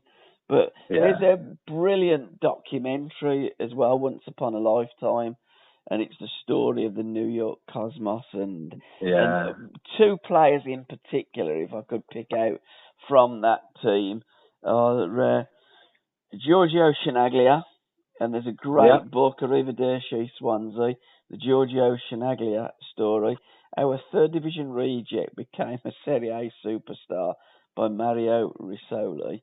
And Giorgio was just a larger-than-life character that, when you're looking, I think he was the Italian equivalent of Robin Friday. You hear of all these stories and think, well, is there anybody to validate them? Well, yes, sometimes there is, sometimes there isn't. But looking at the character that he was, it is wholly believable that happened to Giorgio. And I remember Alan saying to me, shaking hands with Giorgio as captain of Seattle, as Alan was, and Giorgio captaining the New York Cosmos. He seems like shaking hands with Don Corleone. Did he grow up in Wales? That's I recall. Yeah, he didn't he? Yeah, Swansea. That's it. Yeah. So But incredible. What a character! I mean, he basically had. I mean, nickname Long John? Was it something Long John? If I remember, was it called that? I'm not sure. Again, I haven't read his book. I've got it, but I haven't read it. But he had a bit of a bust up in training with Steve Hunt, and it kind of come to blows. But it was all handbags and stuff. But then Giorgio said, "Look, let's this is ridiculous because they've got to play together as teammates." And he said, "Look, I'm a bit lazy. I don't run around, but I'm paid to score goals. You're paid pretty much to supply me with them. So you do your job, I'll do my job, and we'll get on fine." As he kind of said. But that was Giorgio Chinaglia. I remember watching that documentary, and he said, I mean, this is Giorgio's words. He said, "You won't find anybody here that really likes me." And it was just that kind of character. But I think listening to people, everybody really, they did love him. But he was just a character, and he was just a self-centered central striker that scored bags of goals for the Cosmos. Yeah, I love watching the clips from the Cosmos about that time as well. There's something quite unique about it. You can go on YouTube now, and I think there's the goal. Steve Hunt. There's a game. I think it was a final where Steve Hunt definitely scored in the game. 77. And Pele. Sorry. 77. Is that it? Yeah. Satchwell scored in 77. That's the one I'm thinking of. Yeah, and there's a clip on YouTube, and it's just like this because it's under the lights, etc., isn't it? So it's just something quite magical about it. It was, it was an incredible time, wasn't it? The North American Soccer League then. So there's another book I know, I think we've talked about as well, by Ian Blenderleaf, which is called Rock and Roll Soccer, which is about the short life and the fast times, which encapsulates that as well. But great time, wasn't it? And the way they attracted so many stars of the game, pretty incredible, really. Well, it was, because, I mean, I've done quite a few interviews with former players, English-based players that played at the Seattle Sounders, Adrian Webster being the first one. And I was just listening to my Tommy Ord interview. Sadly, Tommy's passed away now, but he played with and against Pele. He's one of the few players playing America with and against the great man. And he was saying that Pele just in 75, when he signed for the Cosmos, everything just changed. But they wanted to sign Pele because they knew that he was the greatest player in the world. But the Brazilians wouldn't let him go. Because at that time in Brazil, they weren't letting players go abroad. And it was only Henry Kissinger that went to the Brazilian government and had a chat. And then all of a sudden, Pele was allowed to go and play for the Cosmos. But incredible. And there's another book here. It was when it was written, it was the 40th anniversary, but it isn't no longer the 40th anniversary of Soccer Bowl 77, Seattle Sounders versus New York Cosmos, by my pal Adrian Webster.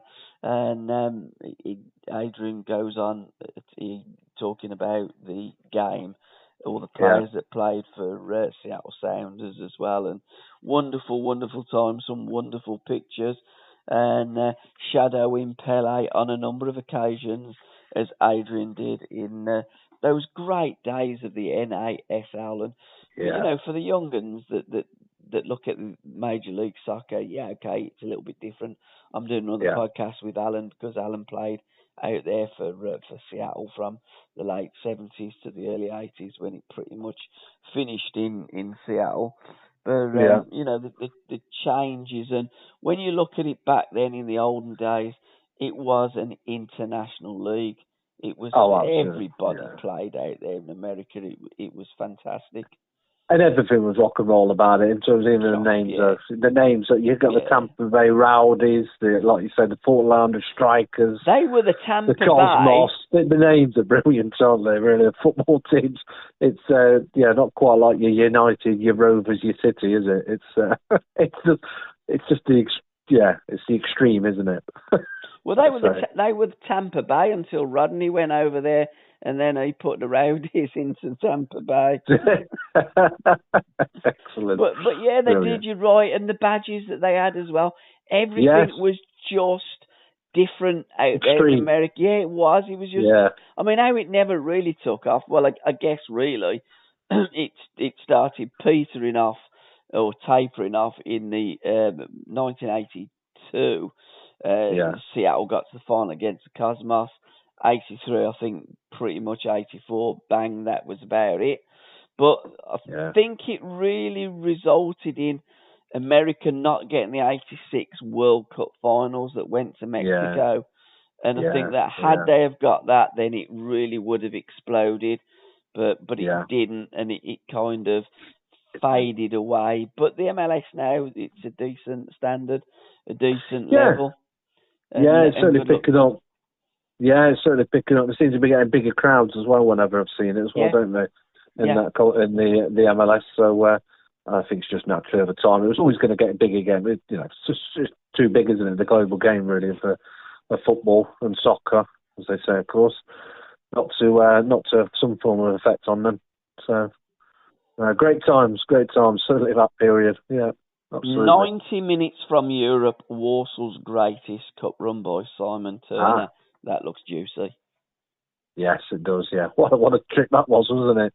Etc. So I actually shared that recently on my Twitter page, because it's really interesting, because there's 90 minutes from Europe, and it's a play on the words, apparently, because it's to do with an advertising campaign, which is something to do along the lines of through British Airways, where it's you bear only 90 minutes away from a place in Europe. And there was a campaign, an advertising campaign at the start of that season. And and obviously the run that went on was remarkable, wasn't it? Absolutely remarkable. and then you got to the semi-finals, wasn't it, against Liverpool? Which, and that's a two-legged affair. coincidentally, Liverpool are in the semi-finals of the League Cup as we're speaking now. They're playing Arsenal. They've all recovered from COVID these days. We didn't have COVID, of course, back in Warsaw's day. Yeah, but what an achievement. So that does look like a fantastic read. As does The Boy on the Shed by Paul Ferris. That looks a tremendous book as well. Yeah, wonderful book. This is again one of these. Paul Ferris. The foreword was written by Alan Shearer, but he was brought up in Northern Ireland. Yeah, and it's just the history. It's one of these stories. He was hailed because he was a tricky winger from Northern Ireland. He was hailed as the new George Best, etc. It's a great story in terms of this background, and obviously he grew up. It begins because the story begins during the Troubles. You know, as a working class. I think it's from I think it was the Catholic family, and it was brought up, I think it was brought up in a Protestant town. I think it was Lisbon, near Belfast. So it's just a great story. It's one of these. It's a completely different kind of autobiography. One of those out of the norm. You know, because he's not obviously a famous footballer at all. I think he later went on to be a physio, and a part of a member of the Newcastle managerial team. But yeah, he was talented, carefree, and he was quite shy off it as well. But it's a great written story, It's quite a dark humour as well, but it's really good. It's very much like one of these, like a life less ordinary kind of. It's an incredible life story. Because I'm guessing every Northern Ireland player that comes over is always going to be likened or linked or, you know, compared to the great George Best. But, you know, there's nobody comparable to George Best. And George was a Glentoran fan and a Wolverhampton Wanderers fan. And there's a book out, the biography of Peter Broadbent, which looks a great read. Ron Atkinson told me all about Peter. I didn't know how fantastic Peter Broadbent was because, you know, sadly he passed away and he was playing in the 50s for Wolverhampton Wanderers, so I wasn't even born in those days. But Ron said, hey, because he does this, Ron, hey, let me tell you, picking his all-time West Midlands 11, Peter Broadbent, what a player. So I've bought his book. Again, I haven't read it, but I've looked at bits of clips on YouTube. Great. And in George Best's autobiography, George says that his other love was Wolverhampton Wanderers, because he used to watch them in Belfast in the 50s. He did? Yeah, that's it. I remember when we talking about Ernie's autobiography, and he's Blessed, wasn't it? So, which is that was one of my very first autobiographies I remember reading, actually. So, brilliant read, that one. And he talked about that, didn't he? Because it was on the black and white telly. Yeah, absolutely, And George was a Protestant, wasn't he? And the team that he followed in Northern Ireland was Glentoran. Yes. But they were the Catholic team, Linfield in the Protestant team. But it's the fact that his granddad Best, lived next door to the Glens ground, so they used to go and watch Glentoran.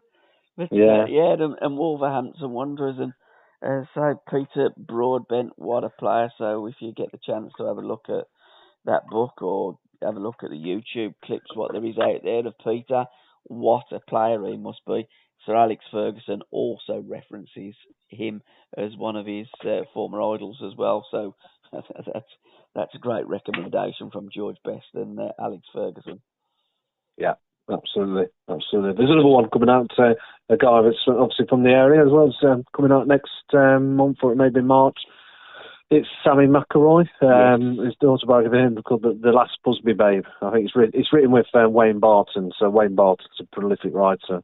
He's wrote a number around Manchester United players, teams, etc. He's on books from all of them, from Beckham to, I think he's got one coming out with Rooney as well. So I think Teenage Kicks, I think it's called. But yeah, Sammy McElroy, obviously, he's from Northern Ireland as well, isn't he? So, but yeah, that one's coming out. I think he scored in his first 4 games, didn't he, for United, as 17-year-old? Yeah. And he almost died as well, did Sam. He got involved in a car. There was a car crash. Him and his girlfriend at the time. They were going for fish and chips. And he was it was touch and go whether Sammy was going to survive it. So that'll be a tremendous read. And again, another player that was compared to George Best. But Sammy was a great player, and Sammy was at Stoke City. He was as well after that. Early 80s with Uddy. And Sammy said to Al when Al took over the first training session, he said, "Thank God you're here. We can start to play a little bit of football."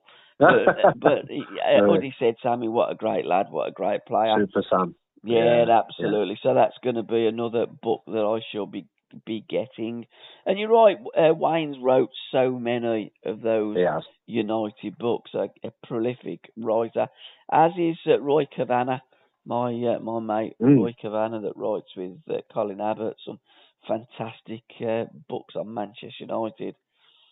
Yeah, absolutely. I'll tell you another writer as well as a guy.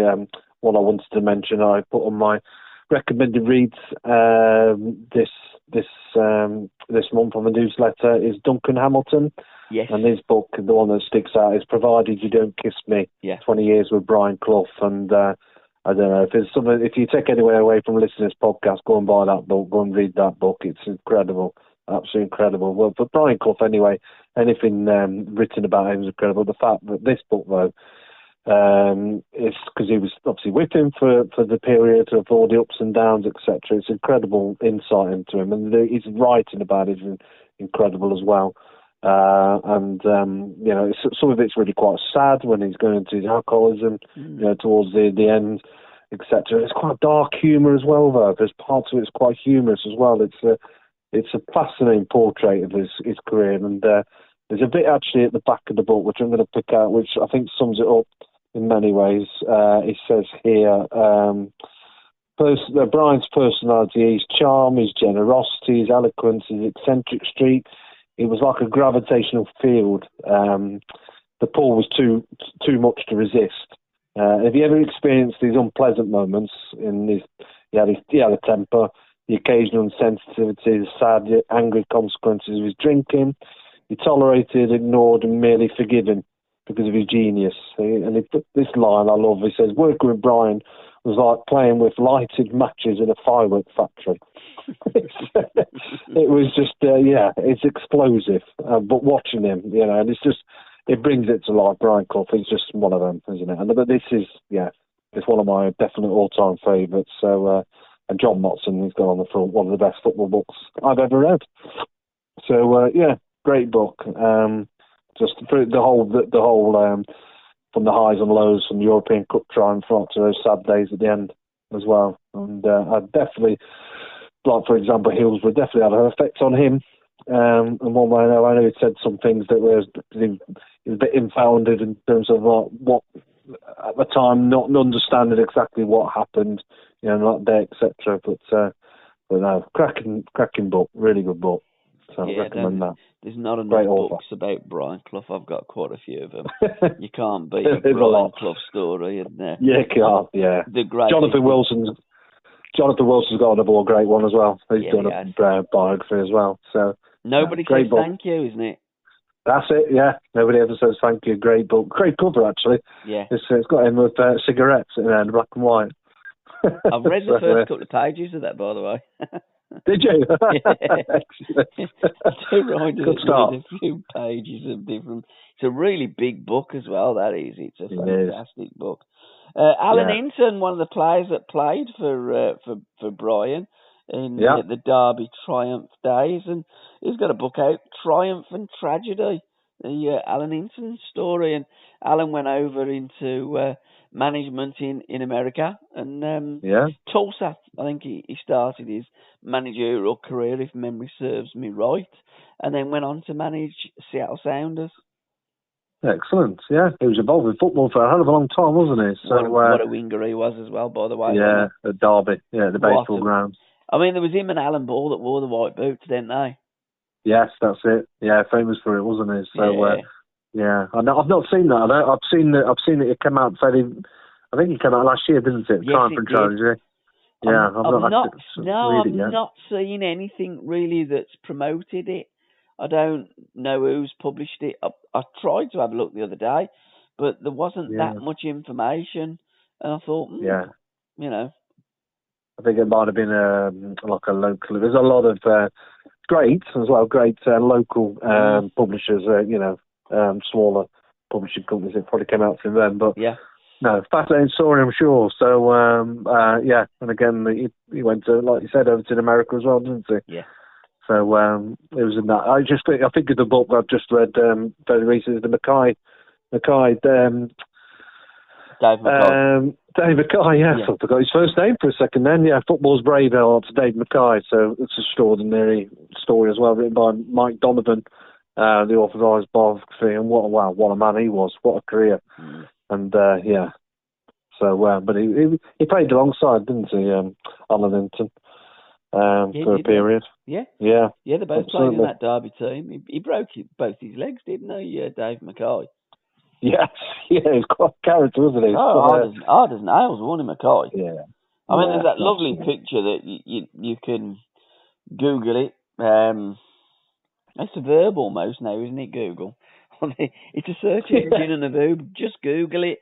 There's a picture of Dave Mackay when he's picking up Billy Bremner. Yes, that's it. He's got him. Yeah, he's got him on the shirt, hasn't he? He played at Swindon at the end of his career. I think he played in a game that Alan Ball made his debut for Arsenal, if memory serves me right. Yeah, Dave Mackay, and managed Nottingham Forest as well as Derby.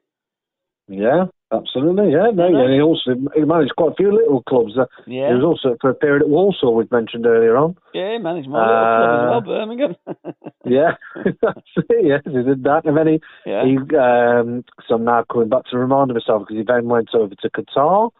I think it's Kuwait. Yeah, he did. Kuwait, I think he went from Warsaw to Kuwait, and then he went to somewhere else, Al Shahab, I think, something like that. Yeah. Then he went to Doncaster. Then I think it was Birmingham after that. I'm trying to remember. And then I think he went back abroad again over to Qatar. It's like incredible. Well, you would do, wouldn't you, really, if you managed Birmingham? Then back over to Qatar, yeah. So, what a life story. Absolutely brilliant book as well. So, as I'm sure Alan Hinton's book is as well. So, yeah, I'll have to dig that one out, definitely. Dr. Socrates. I'll give that book a plug on the Current View this month. What a player, what a man. Oh, yeah. And more than just a footballer. He was like a parliamentarian playing football, wasn't he? Yeah, and smoked like a trooper and drunk. Well, he used to drink and smoke an awful lot. I mean, he wasn't your average football player, was he? Let's say Socrates. No, I think the subtitle of that book sums it up. It says footballer, philosopher, legend. Yeah, exactly that. Drinker, smoker. Everything. I mean, everything that you really want a football player to be, don't you? Then they go, well, you shouldn't drink, you shouldn't smoke, you shouldn't do this, you shouldn't do that. You want to look after yourself and your diet, and you can run around and you can compete in the modern game. Put Socrates on any pitch today, he'd be running the game. Oh, exactly. I always think of Grincher as well, kind of thing, for some reason, when I think of Socrates as well. I was similar. Kind of like a bit of a matter, didn't it? So, brilliant football. But that's a stunning biography, that one, by Andrew Dowdy. Yeah, Dr. Socrates, what a off the pitch as well as on the pitch. So, Scottish journalist, that he lives in Brazil, doesn't he? Yeah, that's it. Yeah, that's it. And obviously... Socrates played. I forget now where he did play. That's it, Garforth. Yeah, that's it. Yeah, that's it for a short time. Yeah, so, about 11 minutes, I think. About 11 minutes. Yeah, I was going to see you beat me to it. Yeah, it was that short time. He didn't finish it. Yeah, exactly. Yeah, it was only for very few minutes. But Andrew Dowdy. Yeah, it was the lad that done the futsal, wasn't it? That whose name escapes me, but he got something to do with Garforth, and he brought Socrates over. But, just the fact that Socrates, even if Socrates was standing there and watching the game, he would attract an immense crowd, wouldn't he? Because he's such a legend. And that 1982 Brazilian team, them alongside the Dutch, in my lifetime, the greatest teams not to achieve World Cup winner status, but winners, in my opinion, and two teams that I will always remember, and some of the winners I've forgotten. Yeah, no, absolutely. Definitely the 1982 Brazil. You look back at some of the clips, he glides over the pitch, doesn't he, Socrates? that one goal where he's just a sublime kind of thing. So he's got that kind of languid, kind of very in control of himself. I think is the way I put it, isn't it? He's very in control of who he is. They just didn't do tactics. They didn't give a shit, did they? They went out and played football. They played to the samba beat, and that's what we want from football teams.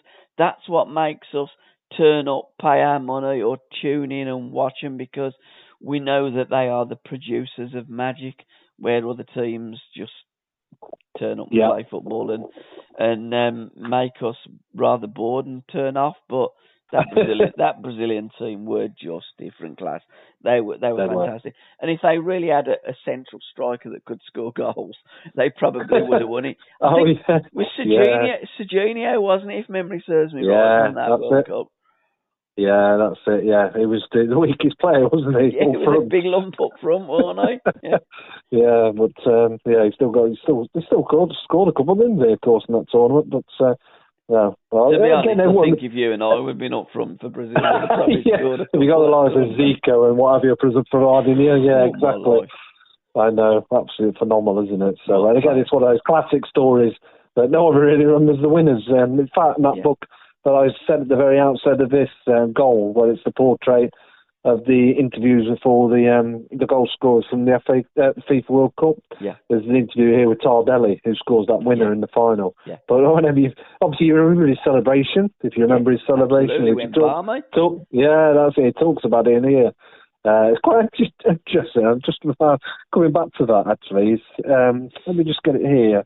He actually talks about that, because he almost had a panic attack, because he was so involved when, this is it, he says, I was so tired when I went back to the centre circle, I had trouble breathing, and he made the sign of a cross, because he said some things that were not very nice to himself, said some things out loud, etc., but he always had a panic attack. He celebrated that much. I think he thought he was on the brink of, of collapsing at quite the wrong time, just after such a moment. But yeah, you think of Tardelli kind of bit otherwise. You think Brazil won that, because almost you think about them, don't you, in 1982 World Cup.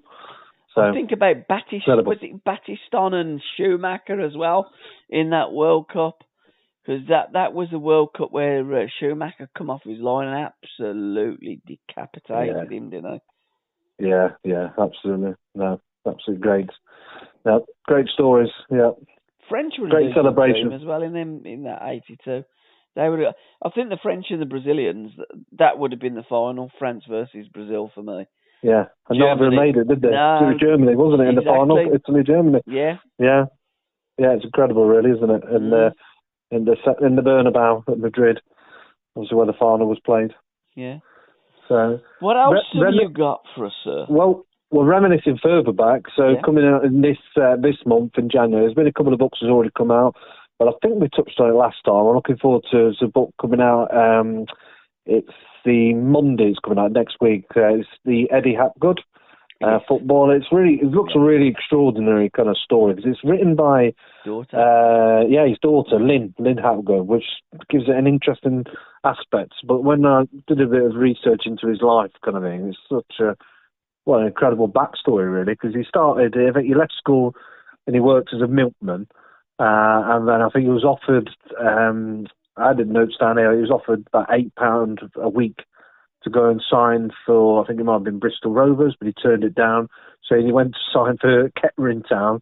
They only offered him half, £4 a week, but he could carry on being a milkman. Yeah. So he could carry on. And then it was the great Herbert Chapman that signed him for a small fee, and he went on to have an incredible career at Arsenal. But there's some fascinating stories. I'm looking forward to reading into it, because he represented England when England did the infamous trip of Europe, where they played in Germany in May 1938, and it's when Hitler got the England team to do the Nazi salute.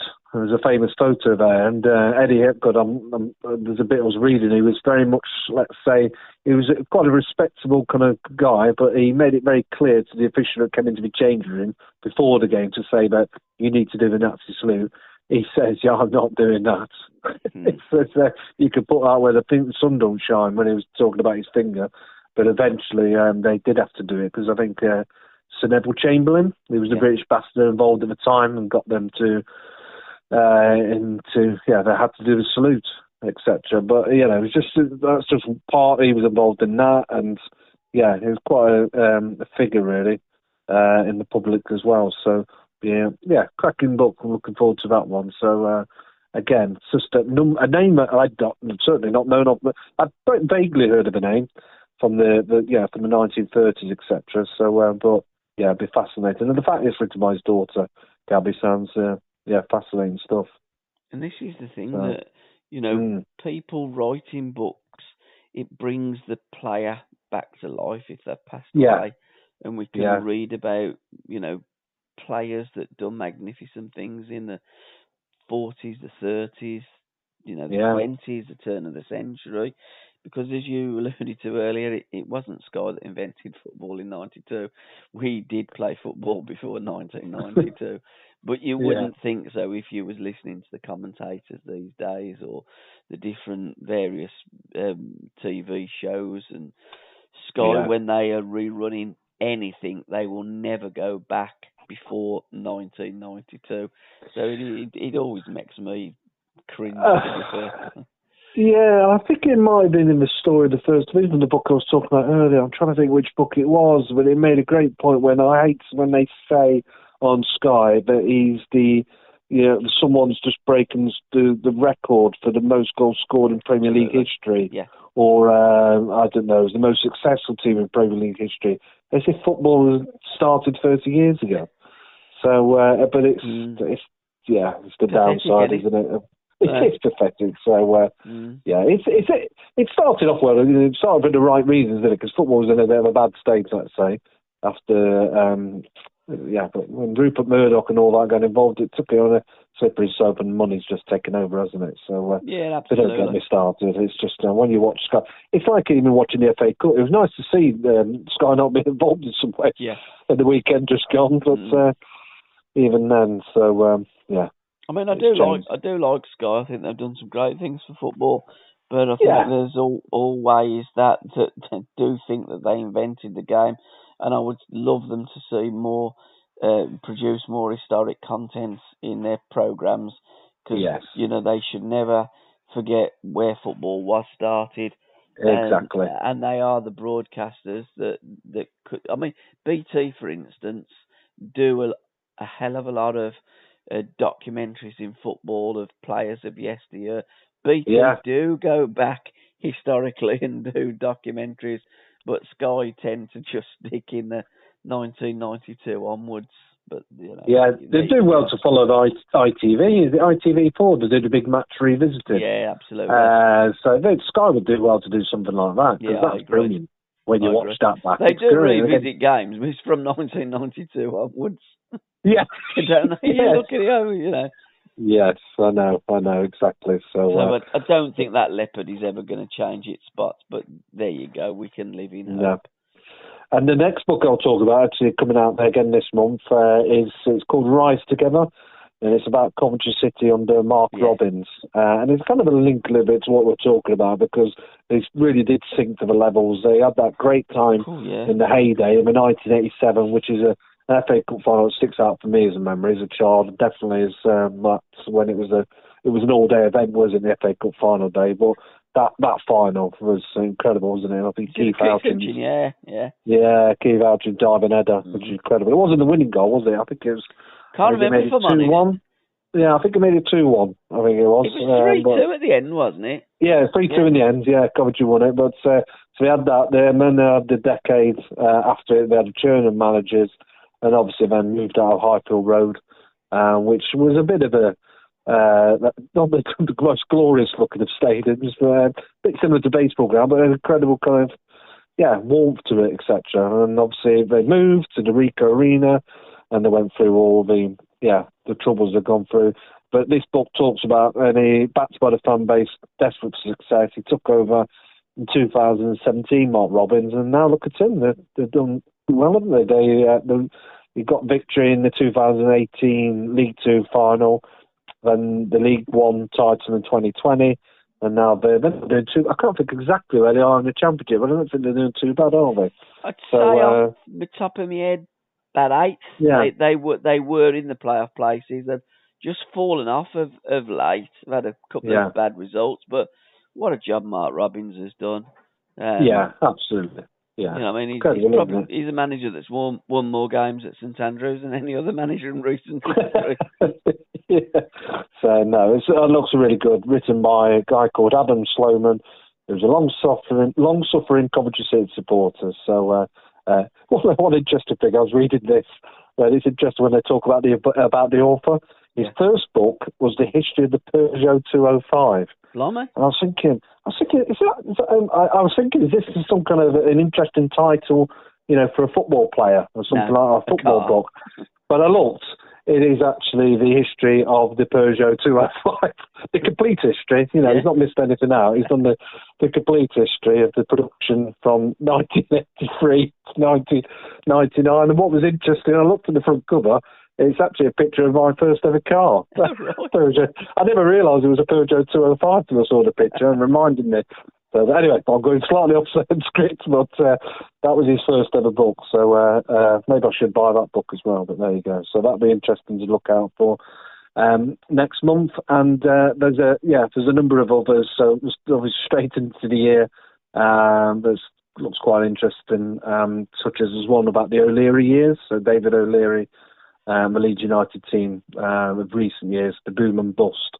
So obviously they got to that success, didn't they? They reached the semi-finals of the European Cup, but quickly went downhill after that.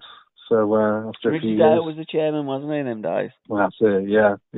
Didn't they pay about $3,000 for a goldfish or something ridiculous? Yeah, there's some incredible things, isn't there? Yeah, I think it all a bit. It was a roller coaster. If the journey lasted, it says here, for 4 seasons, each one a roller coaster, and it's told through the memories of a match, reports from the author who travelled the country with his dad around that time. So it's an interesting read, certainly for Leeds supporters as well. So, but yeah, there's a few books that's coming out, and then going into the year, there's lots of books we've already touched on. Get It On, etc. And Sammy McIlroy's book, and a few about the FA Cup as well that's coming out. So yeah, it's an interesting time. Definitely, it's coming up. Now, Leeds United.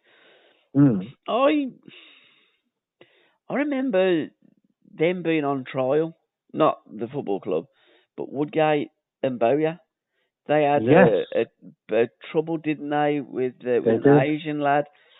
Now, do you reckon that had something to do with the downfall of Leeds as much as other things? Because everything seemed to be going great, and then all of a sudden the wheels did fall off that wagon, and whether it coincided with that time, I can't remember, but I do remember that those pair of them 2 players were on trial, and it must have been a hell of a time.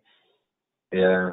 No, I think I think it's probably a combination of that as well, because that's some incredible players, didn't they? Jonathan Woodgate, Lee Bowyer, Harry Kewell, Ian Hart, Danny Mills, I remember actually. I think he signed for a big figure. I think he came from Charlton, I remember. So so they had quite a good team, didn't they, at that time? But I think it was, if I remember, I think it was certainly they spent a lot of money around that time, didn't they? I think they got into a lot of debt. I think they pretty much remortgaged the future, didn't they, on getting into the Champions League, and then it just fell short at the end.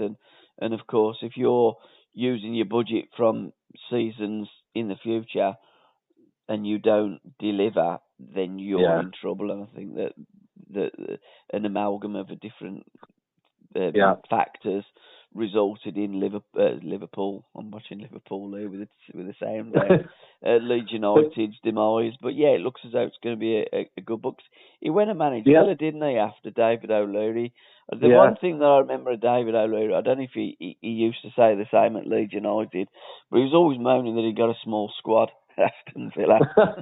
Did he? Yeah. Always, got a small squad. But you never heard of O'Leary, really, after the that Villa. No, I don't. No. It can't be that old. I would have thought probably early 60s. I would have thought now. Yeah, about that. So isn't it, how some managers they have that at Leeds, and then they go to Villa and have a reasonable time at Villa, and then bang, you just don't hear them again. Just gone.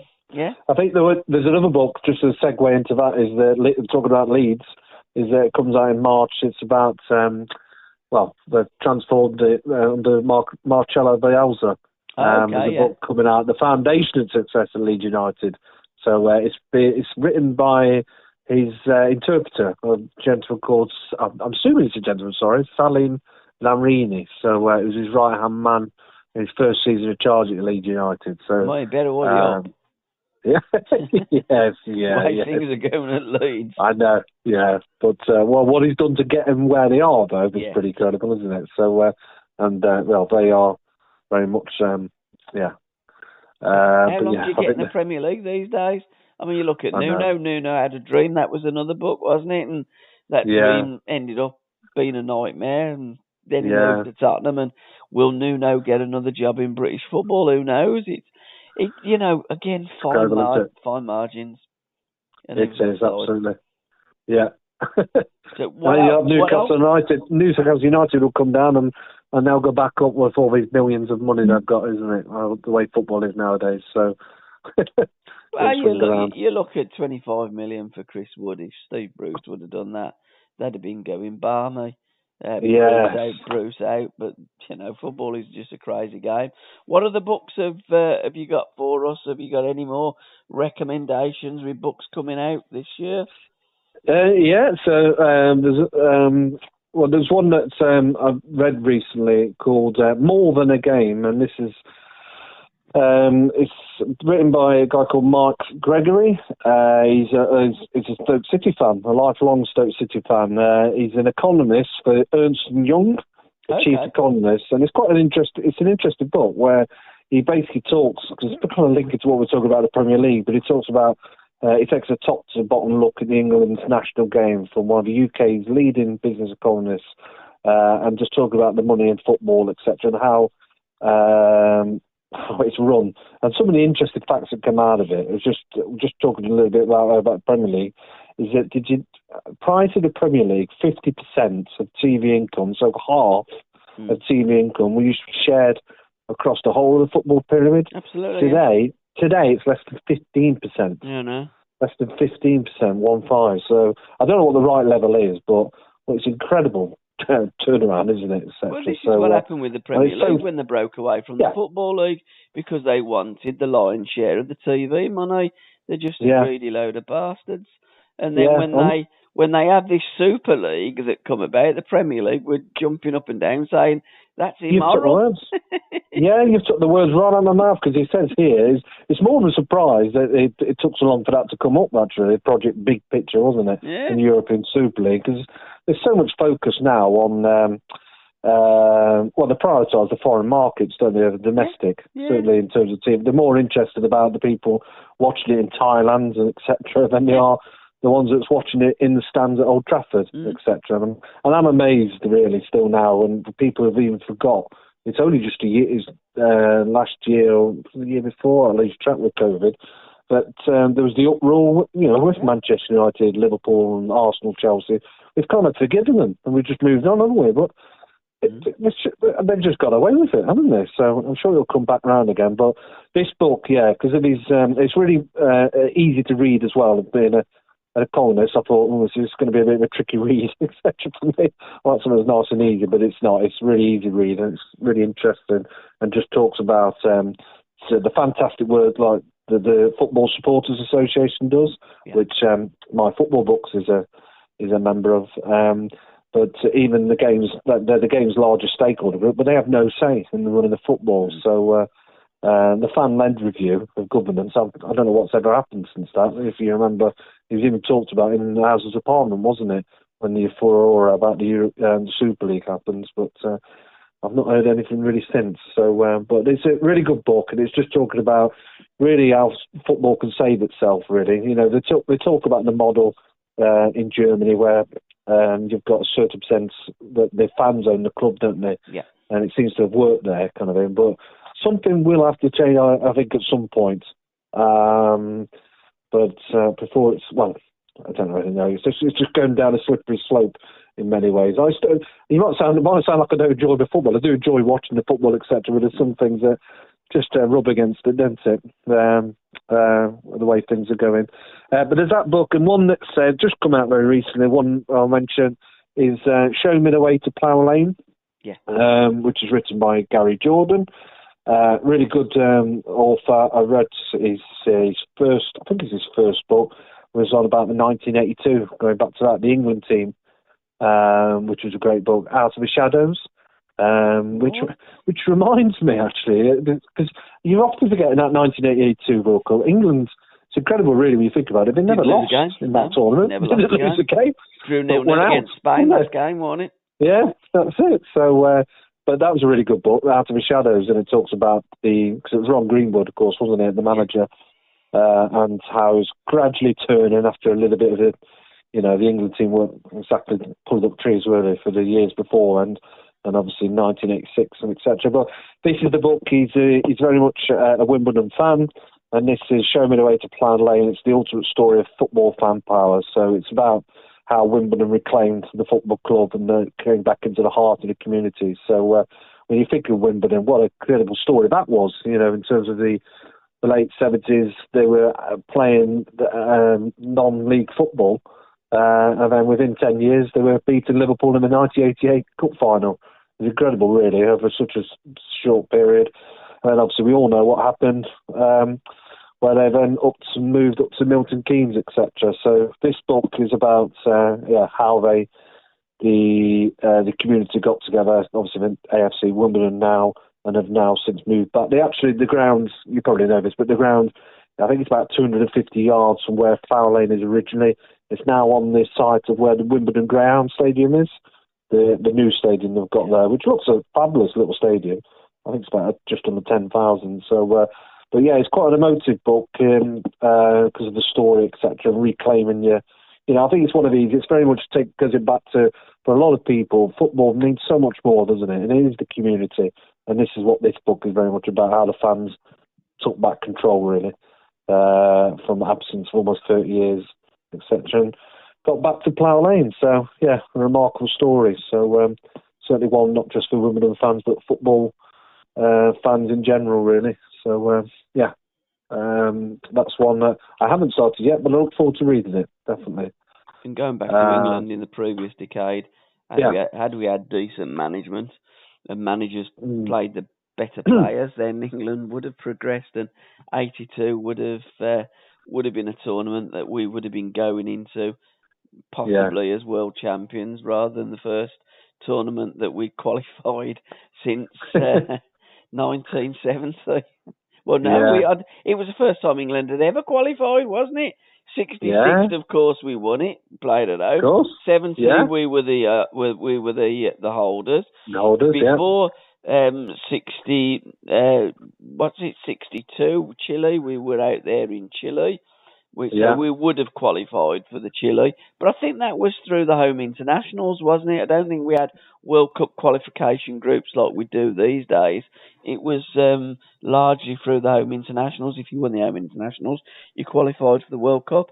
And at 58, of course, in Sweden, England were there, as we were in 50.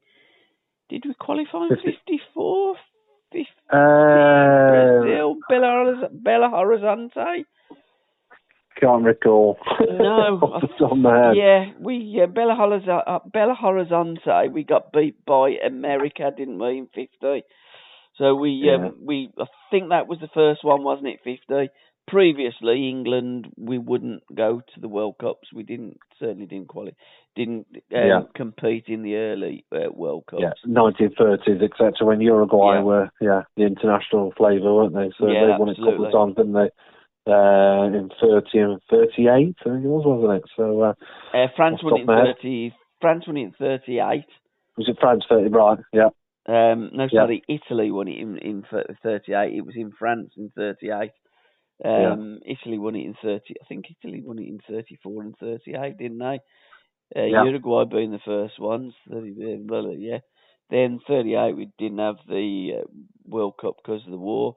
50, it was Uruguay won it again in Brazil, and then we can go all the way through because I could probably name every World Cup winners from the first one to the... And I get a little bit confused in the latter day ones because it just doesn't hold the same water as what the old tournaments used to. Is there any more books that you've got there that you want to give a mention to? I've exhausted all of my library so far this month here. Well, I could talk for another 90 minutes about books, kind of thing, but I'll try and limit it down. So I will give a shout out. So I've had a few books come to me. So from a publisher called Victor Publishing. Yeah. Great little books as well. There's a few here. The pictorial books. One this is Lost. It's called Lost, and it's football in the 1980s. It's a unique photographic record of stadiums, terraces, players, and fans that defined a footballing area. And again, it's just great to look at these books, and you look at some of the look at some of the fans. I'm just looking at a picture of some of the let's say some of the clothing that we used to wear. Kind of thing. It was quite interesting. That's what you think back.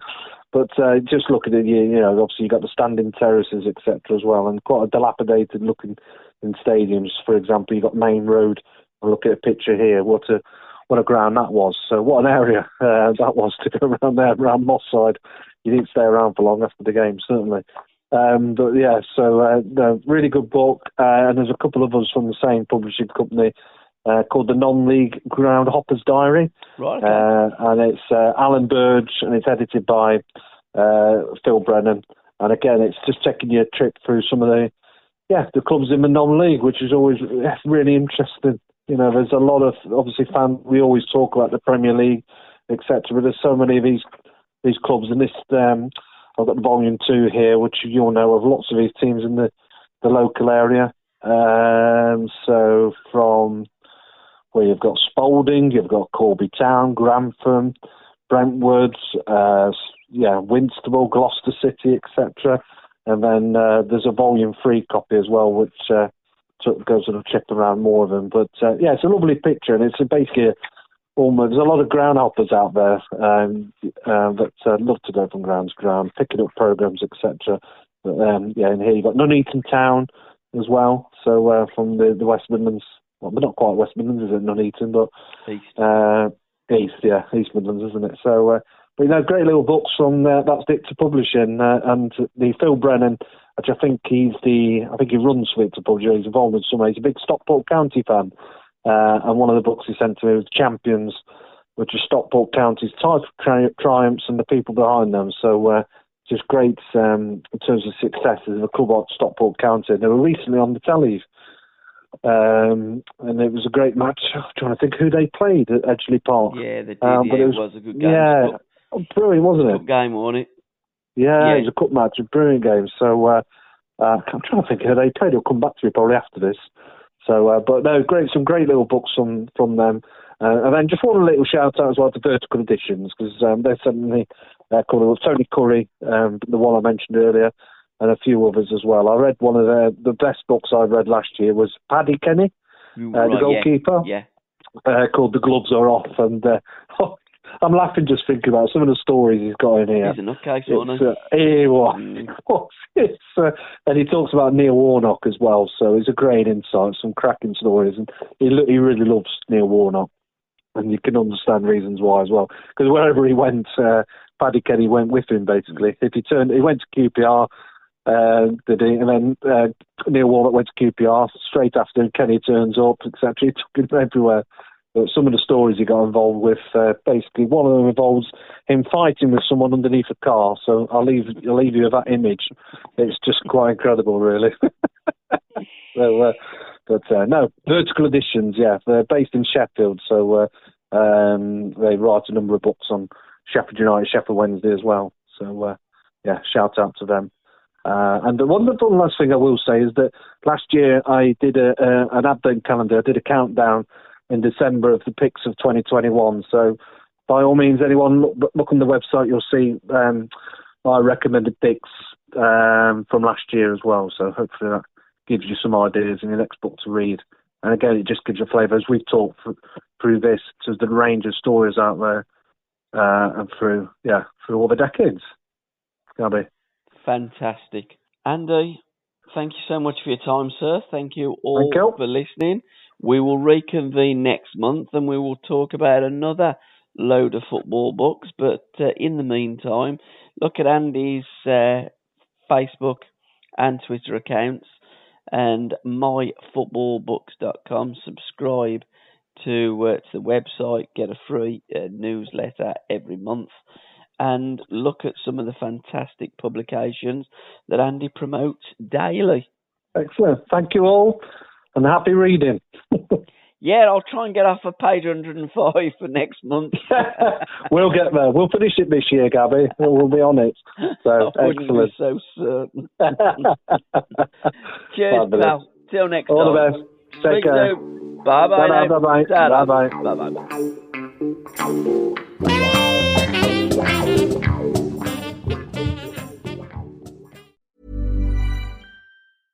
The living room is where you make life's most beautiful memories. But your sofa shouldn't be the one remembering them. The new life-resistant, high-performance furniture collection from Ashley is designed to withstand all the spills, slip-ups, and muddy paws that come with the best parts of life. Ashley high-performance sofas and recliners are soft, on-trend, and easy to clean. Shop the high-performance furniture in-store or online at ashley.com. Ashley, for the love of home.